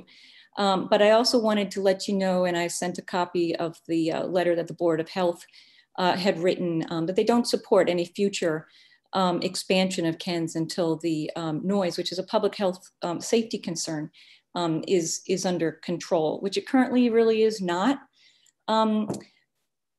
At the ZBA public hearing, which of course I recused myself because I'm a sitting board member, I would say I was surprised by the number of people who turned out at that hearing. So I would like this board to know this isn't really just something that is affecting me and my property. You know, maybe my property is situated in a funny spot, that there's some sort of reflection or something that's coming over to my property and I'm hearing it more than others. But at the ZBA hearings back in April and May, there was about 22 to 25 people in attendance. That's larger than ZBA hearing, any hearing that we've had in the last probably year or so. And there were numerous neighbors who spoke out, and it's in the public minutes, who are, you know, on the east side as well. And they had concerns also. The day of the ZBA meeting, a couple of the board members went down to speak to some members of Mr. Pizzoni and Mr. Bourne and take a tour. And to quote one of them, I was told it was slamming down there. So they counted maybe 90 to 100 trucks, and the trucks were making noise. And it was pretty clear that the noise was coming from the trucks. And so, you know, I don't know if, you know, we really understand where the noise is coming from, but I quoted and sent you a little clip of the the ZBA minute where Mr. Pizzoni says there are anywhere from 60 to 90 or 100 trucks a day in full cycle. 60% of those or thereabouts are in the early morning to like 5 o'clock. And the balance, 30 or 40%, is spread over the whole rest of the evening and through the night. I don't disagree with that. I would like you to know that there was also a statement that the trucks are being sent over from Marlborough. They're ending up starting up at about 4:30 in the morning, 4:30, 5 o'clock in the morning. I consider that overnight hours. But being as a significant, trucking activity is happening at night, I'd like to draw your attention to section 174.12C1 of the zoning code. This has to do with dimensional requirements, which I believe falls into your purview. This has to do with the loading docks. And if it's okay, I'd like to just read that section. Would that be okay? It's pretty short. Yes. Okay, it starts loading. Each loading space shall not be less than 10 feet wide in width, 14 feet in height, and of such length that a truck or trailer occupying the space shall be entirely in the loading space and not shall not project into any street, vehicular access way, or pedestrian walk. The loading space may use common access driveways and aisles with parking spaces where such access is adequate for both purposes. If located within 50 feet of a residence district, or if used frequently at night, loading spaces shall be enclosed. So as we know, this property uses both the industrial and residential property. Obviously, the building is not on the residential property, but the septic is, so the full property is being used. For that statement, if located within 50 feet of a residence district, it is on the district, in the district. However, it says, or if used frequently at night, loading spaces shall be enclosed. So in my email, I sent a picture that I just pulled down from the internet. It happens to be, since the reconfiguration shows the trucks in the bays, they're not enclosed. And I believe that's maybe one condition that could help with the noise. I think that's probably why the bylaw was put in place. And so that I would ask for your consideration. Thank you. And in general, I'd be happy to answer any questions as well. You want to speak, Bill? Yeah, if I could. Yeah, go ahead. Yeah, we'll share our reports that we got from our sound people, showing that basically the sound emanating from Ken's doesn't exceed DEP standards. And I was kind of surprised to hear Deb say that the Board of Health says we're in violation. Maybe I misinterpreted what she said. So we'll be happy to share with the board the results from our sound expert, which we shared with hers as well, so that you guys can look at it to determine whether or not we're exceeding that. And I believe there is canopies over most of the loading docks at this point, but I'll have to defer to Jim on that one. But we're happy to address problems. I understand this has been long-standing with Deb and her family and with a couple of others. But if we're not exceeding DEP standards, I don't think it's a public health or safety issue. But again, Ken's is always willing to try to see what they can do to subdue any noise. And I don't think, just for clarity, when I was there with the ZBA members, I don't think there were 90 to 100 trucks there because you couldn't fit them. You couldn't fit them on the site. Right. But that being said, Mr. Morris, we'll be happy to share with you whatever you need relative to the sound. Thank you. Anyone else from the neighbors? I don't see any additional hands raised. We've been on this for a while. I guess I'll open it up to the planning board, but there's still more information to be presented. And hopefully that will keep this moving. Mr. Mills? Yeah, Scott, thanks for the presentation. Appreciate it and welcome back. I think the noise, obviously, we got a couple of letters on that, so I don't want to go any deeper on that. You'll have plenty of time to talk about that in future meetings. I appreciate you addressing I think it was a wildflower pasture that was originally put before. It'd be interesting to see how, going forward, what you would be thinking to do to replace that or put something else in. Because I know the open space was really very happy with what Ken's came up with for that solution. So it'd be nice to be able to keep that piece in there. And waiting to hear what we hear from Fuss and O'Neill and everything. Those are my only comments for tonight. And thanks again for the presentation. Mr. Stein? Yeah, I'm a little bit concerned about Mr. Pizzoni's comments. This is a residential community, and when we have residents raising concerns, would like to think that our commercial partners would be sensitive to those and would be open to working with abutters to address their concerns. And I'm hopeful that there's a change in attitude going forward. This is, it's not necessarily an accusation. It's somebody's raising a concern. And if I was the proponent, I would think about maybe taking an approach of, geez, we're willing to listen to what the issue is and give it credence. That's it. Thank you. Mrs. Luttrell. Thank you and good evening. Question on the cover sheet. The lid information table, the lot area is different than the lot area listed on the zoning dimensional table.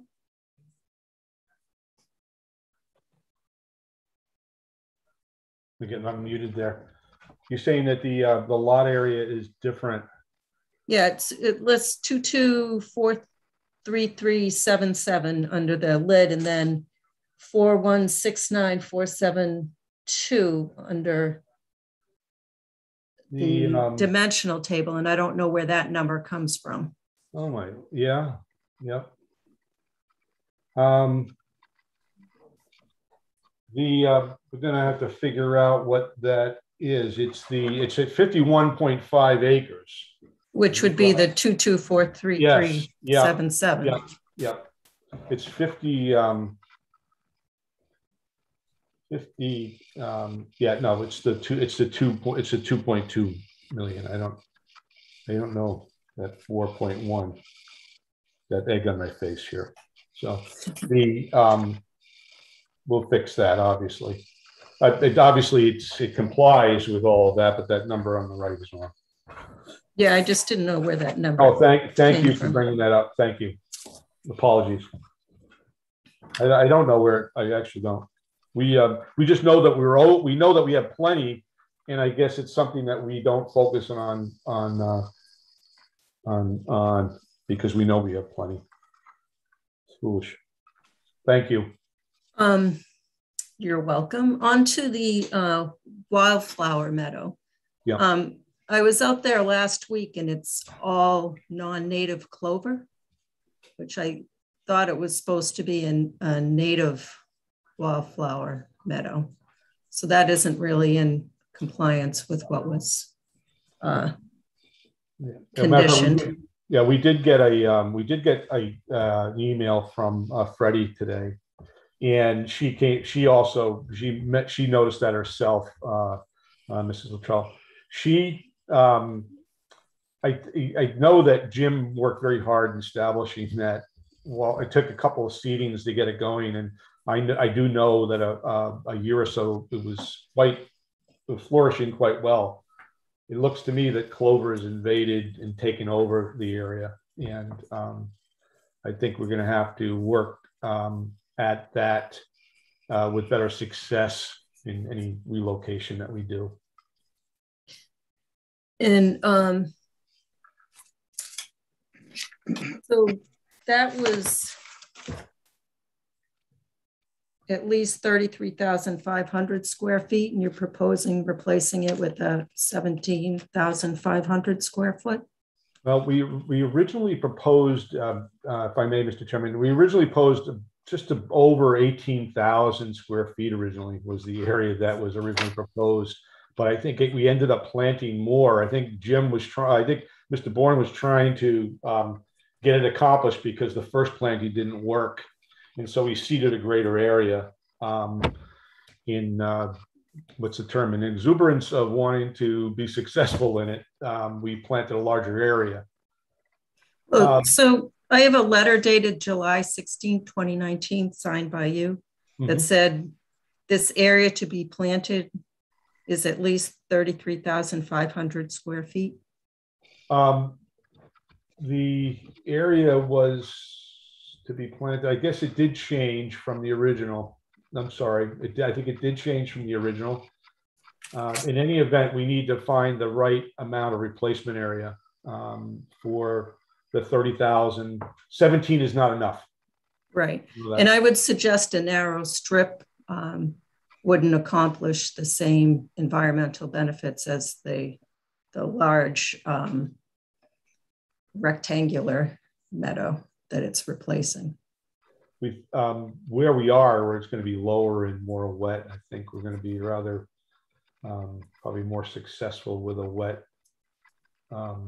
wetland grasses or wetland tolerant grasses in that strip area than we were in a higher. But Freddie made the same comment, and we did receive that earlier today. But we need to work with her, and if we could involve you also, that would be great, because I know that it's your expertise also. In the line of trees that's to the north of the proposed expansion is being removed? Are those being replaced? We're not replacing those. We haven't proposed a in-kind replacement of those trees, no.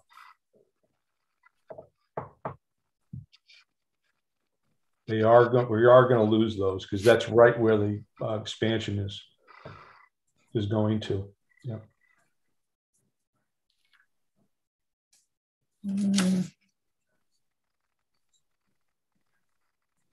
And on the plans, there are references to transplanted trees and shrubs. Where are those coming from? Some of the landscape in front of the building has been done over the last few years. There are some nice species in there and things that are worthwhile of reusing. And so it's our hope that we can, since they haven't grown that much, they probably still have rather intact root balls where they can be relocated to an adjacent plant bed area that isn't being disturbed, healed in temporarily, and then reused and transplanted around in front of the portions of the addition. That's what that refers to. Okay, so they're existing on the site now. Yes, there is. There's also there's also a handful of them over by the bioretention basin at the northeast, where we're going to be close to a corner of it. Some of those plants, we want to also do the same thing with them, heal them in someplace temporarily, then bring them back to approximately where they are. Okay. And the last thing, a lot of the shrubs that were part of the previous modification on the east side of that employee parking lot are all dead. I think you might be even referring to the ones on the area on the north, if I'm not mistaken, on the north side of the building. That's part of an area for some upland enhancement replication that we were doing for the Conservation Commission that needs to be redone. Some of that, a good number of those plants have not been successful. I'm talking about the employee parking lot on the east side of the building.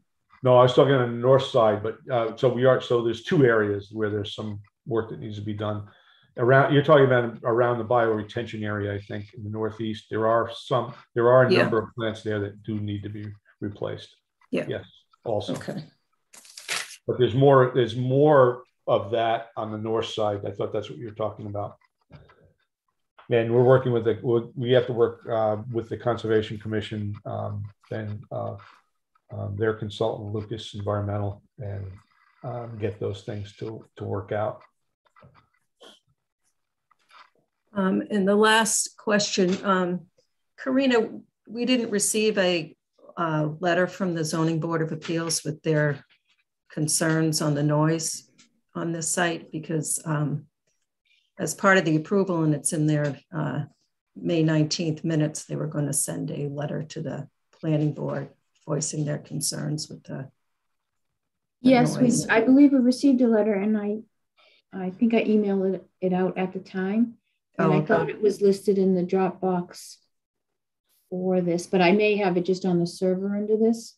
But what I'll do is I'll get that letter out and resend it, and then we'll post it with the information. I think they had 3 concerns. Okay. If you give me 1 second, I might be able to just find it right here real quickly. Just give me 1 second, see if I can locate it fast. CBA.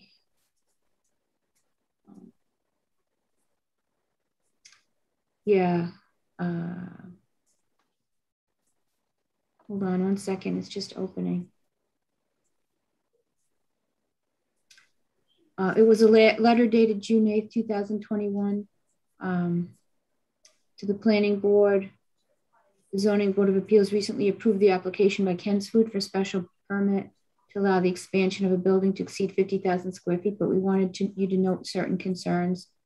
Understanding that Ken's needs to come for meet the Planning Board for site plan approval. Number one, Ken's will continue to work with the abutters on the noise complaints associated with the trucks and refrigeration units on the west side of the building. It is the opinion of the board that the application for expansion has no impact on noise and therefore could be approved without conditions, but the ZBA does consider the noise complaint serious and an issue that Ken's should continue to work on with their neighbors. Number 2, continued or additional monitoring of truck traffic and traffic patterns. The primary concern here is to continue to keep Ken's trucks off smaller roads in Southborough where they do not belong. This has been communicated previously with Ken's, and we believe this has been shared with the truck drivers that pick up and deliver from Ken's site.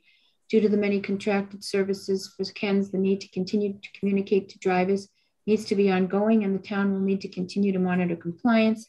And then lastly, the consideration of visual improvements on the east side of the building. This has been previously addressed with agreed upon tree planting. This may need to be considered in light of the proposed expansion to the east side of the building. That was from the chair of the ZBA. Is that the letter you're talking about? That is the letter. Thank you. You're welcome. Mrs. Houlihan.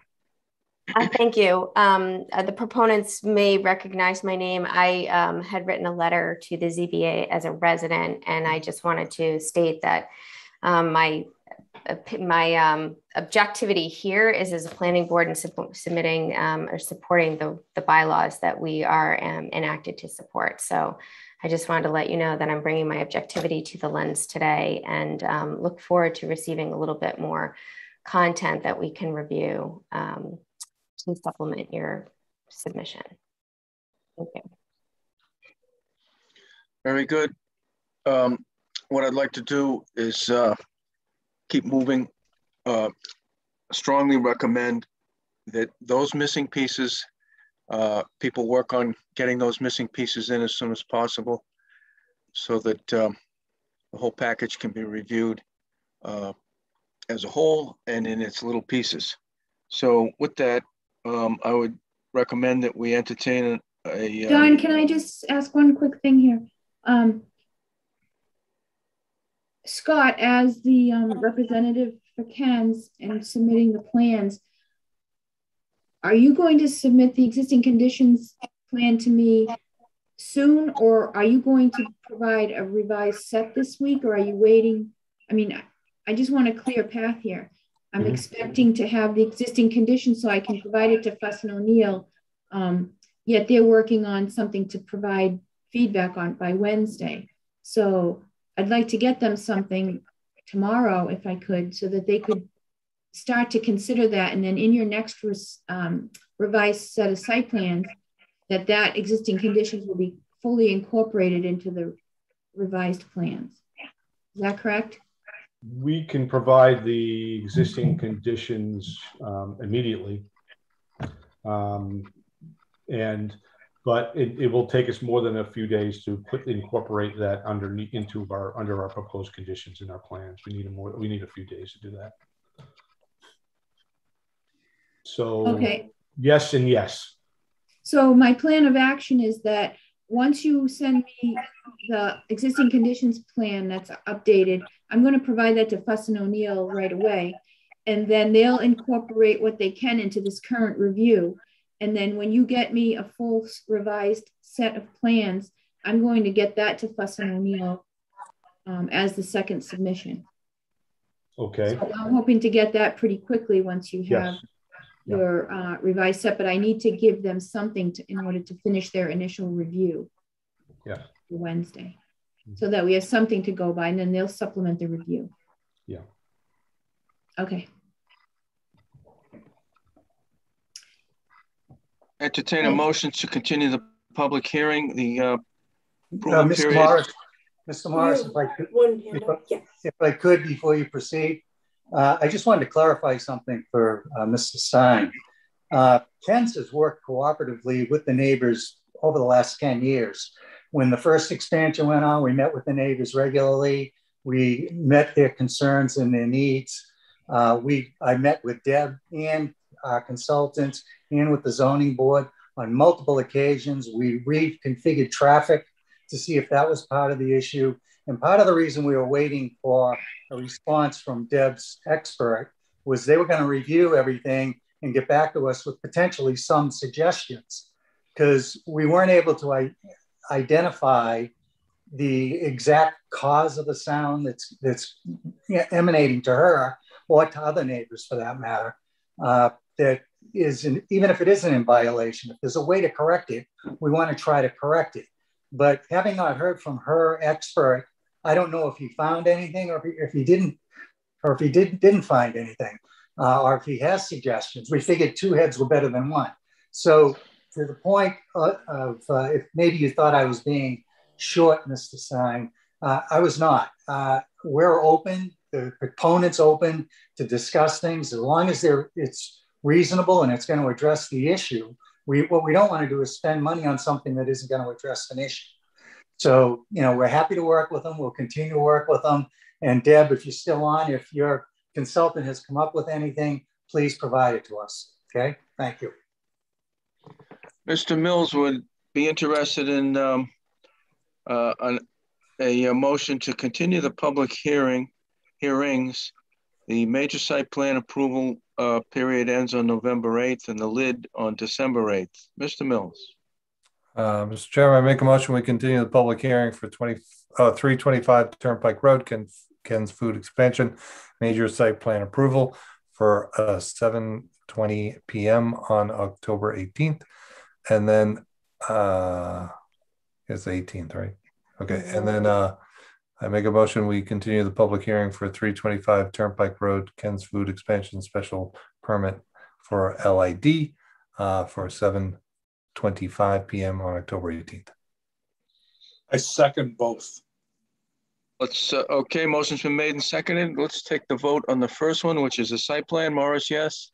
Mills, yes. Stein, yes. Luttrell, yes. Houlihan, yes. And the second motion for the lid. Any discussion? Hearing none, all in favor. Morris, yes. Mills, yes. Stein, yes. Luttrell, yes. Houlihan, yes. Okay, thanks. And we'll see you on the 18th. Thank you. Thank you. Thank you. Good night. Okay, next item on the agenda is approval not required. 1 and 7 Sears Road. We can get that up on the screen. Karina, give us the update on this one. All right, very quickly, we received an A&R for 1 and 7 Sears Road on September 22nd. We filed it with the town clerk, and I did a review of the information. The applicant provided some revisions, including showing the stone wall on the Sears Road Scenic Road portion of the properties. There are taking 1 Sears Road, and you'll see in the top left corner, there's an outline of number 7 Sears Road. So in essence, they're expanding 7 into lot 1 and then taking the remaining land and creating 3 more lots. So there's a total of 4 lots that will be created. They have proper frontage on a way. And I don't know if Mr. Vinincasa is here. Is there anybody in the audience who's here to represent? Here he is. Sarah, do you see Jim? Yep, he's all set. He should be coming over. He didn't have his last name this time. So okay, so Jim Vinincasa is the current owner of Sears number 1 and 7.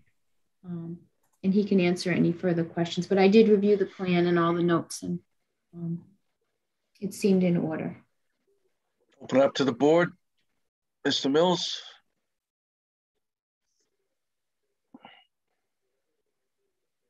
I have no questions. Mr. Stein. No questions. Mrs. Luttrell. No questions. And Mrs. Houlihan. Let's make it 4. No questions. And neither do I. So, Mr. Mills. Need a motion to endorse the A&R. I'm sorry. Make a motion we approve the request to endorse the A&R for 1 and 7 Sears Road as requested by the applicant. Second. Motion's been made and seconded. Any questions, comments? Hearing none, all in favor, Morris, yes. Mills, yes. Stein, yes. Latrell, yes. Houlihan, yes. Believe it or not, that is not the fastest A&R we've done. But it's close. It's close. Anything else? So the Karina, you'll notify the planning board when we can come in to sign. Absolutely. We'll get it prepared tomorrow or the next day, and then I'll send out an email. And if need be, I can come over to some of the houses and at lunchtime or whatever to get you guys to sign it who are working out of the house. Very good. Excellent. Thank you. And then Jim, I'll let you Thank know you, when it's ready. All right, excellent. Thank you. Thank you so much. Okay, good night. Next item on the agenda is a discussion item. Review of outdoor illumination rules and regulations. Who's going to start us off? You want me to take it, Karina? If you'd like. Sure. So the Board of Selectmen had an open discussion at their Selectmen meeting last month, Tuesday, and I attended on behalf of the committee. And the general style and tone, they all agreed and provided positive feedback that they liked the changes. We mostly focused on enforcement. The remaining rules and regulations they discussed were very, very technical. And so we focused our discussion on enforcement. They made some suggestions, some typos that were caught, and they were generally supportive of the approach. Mr. Healy had some suggestions around kind of legalese and being able to utilize some alternative words and phrases, and had suggested that once I take a stab, which I agreed to do, to modify those words and the phrases. To modify those words and phrases, I would send that back to Karina. Karina would then have the building commissioner review those enforcement changes, and then we would send it on to Attorney Tallerman for his kind of support or potential tweaks of the language. But I think we have consensus on a path forward, and it now just resides in my to-do, which I hope to do this week. As soon as you get that to me, I'll work as fast as I can to move it to the building. I spoke with Lori Lavoli today, so she's expecting that. On our way to a happy ending. A lot of work went into that, Marty. A lot of work. Absolutely. Yeah, great job. Very comprehensive but very easy to understand. So great job. Yeah. All Sarah, and we had obviously Dustin as well. It was a group effort. It was a real group effort, and Marty did a great job at the Board of Selectmen meeting. I listened into the live stream a little bit while I was driving, so I'm just glad that everything is still continuing to move forward in such a positive way. Yeah, it's a great update to the bylaw, and hopefully will serve the people of Southborough very well over the next many years.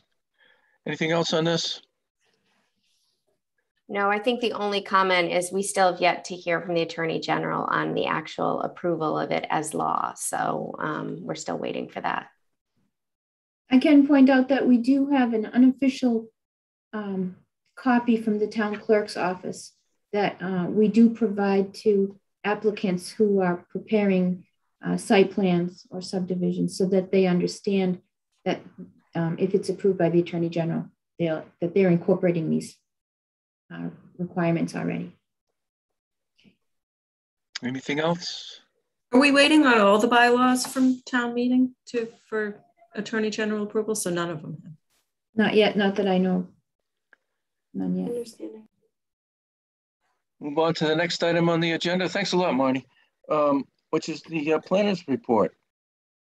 All right, quickly, we have an update from the Board of Selectmen regarding public meetings and the option to meet in person if it's necessary. If the venue is better with a large amount of people, they still suggest continuing with Zoom. So I think they're leaning that we still maintain Zoom meetings for a while. And I forwarded that email to everybody. So I'm assuming that we'll continue right now with virtual meetings. until I'm notified otherwise. I have an agenda for the Board of Selectmen for September 29th at 7:30 a.m., at which an agenda item says closing the special town meeting warrant for November 1st. So no new articles after that, supposedly. Quick note, Chestnut Hill Road, there was a petition to close a portion of that roadway, the Board of Selectmen. If you want any additional information on that, you can let me know, and people can call my office too. And that's all I have. Does the board want to send an opinion relative to the closing of part of Chestnut Hill Road or not? They asked for one? Did I miss that? Oh, I don't think so, but I know it's a public way and it's out of our jurisdiction, but we also have an approved subdivision at one end of it, and we have another site plan that we worked on for the barn and the parking lots. So I think we do have some interest in that. I'm not necessarily suggesting it, or maybe I am, but it's an opportunity for us, if we were all opposed to it or in favor of it, to reinforce the selectmen's ultimate decision, maybe. Well, I can just say I drove that road for many years when I worked at Fidelity. I think a total of 15 years. It's a beautiful road. It would be a shame for it would be closed, especially since the town purchased, restriction over the land to keep it nice and viewable for everyone who goes down there. So if we're going to write anything, I'd be in favor of saying that. To leave it open. Yes, to leave it open. Anyone else? Is the proposal to close it permanently? I think it's to leave it open to the public until you get past the last parking lot. And then it would just be, it's pretty much the downhill part of the road from the peak, the highest point of the road down to the intersection at Dairy Farm Lane. It's probably several hundred feet, but it would, from what I understand, that road would still exist, but it would be closed to vehicles on a normal day, and therefore open for pedestrian and bikes and whatever, but not cars and trucks. But the rest of the road would remain open. That's the way I understand it. I think, thanks for explaining that, Mr. Chairman. Personally, I'm not in favor of the planning board advocating on that issue. Anyone else?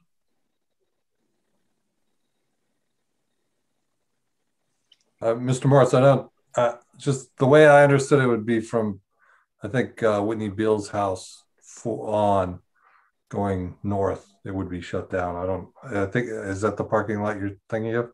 Isn't there an overflow parking lot just past Whitney's house at the high point? It's at the high point of the road. It's for the trails. It's for the right trail across park. the street. Yeah, right across the street. But I think it's right there. Once you get past that, there's no other parking, I don't think. So. Well, maybe we should leave it alone then. Interesting to see what happens. Anything else? Sectioning off the one-way portion of the road. So residents urge sectioning off the one-way portion of the road past 10 Chestnut Hill Road and the trailhead parking lot to the intersection of the new development on Dairy Farm Lane. So it's basically from the trailhead parking to the new subdivision to make it so no cars can go through there. You can walk and hike and probably ride your bike, but they don't want any kind of car or truck. So. Chairman Morris, I'd be willing to have the conversation. I don't know when they're making a decision, but I would like to read the letter in thorough detail because I think we were provided a copy of that letter. Yeah. And it was multiple pages, and I do think it, I know we've had interest in supporting some of those developments there. So I would like to at least have a chance to review that letter and make a comment. Can't say at this point whether it's certainly not in our purview, but I'm not really prepared to say either way if we should have a voice or not. And it's posted on the Dropbox if you want to go look back there under the planner's report, either the last meeting or I think it was the last meeting on the 13th. If not, I can resend it out to everybody for your convenience. You can just open it and look at it. Thanks, Karina. Okay. Well, if the selectmen haven't acted on it by our next meeting, maybe we can include it in the planner's report again and have this discussion. Okay. Anything else?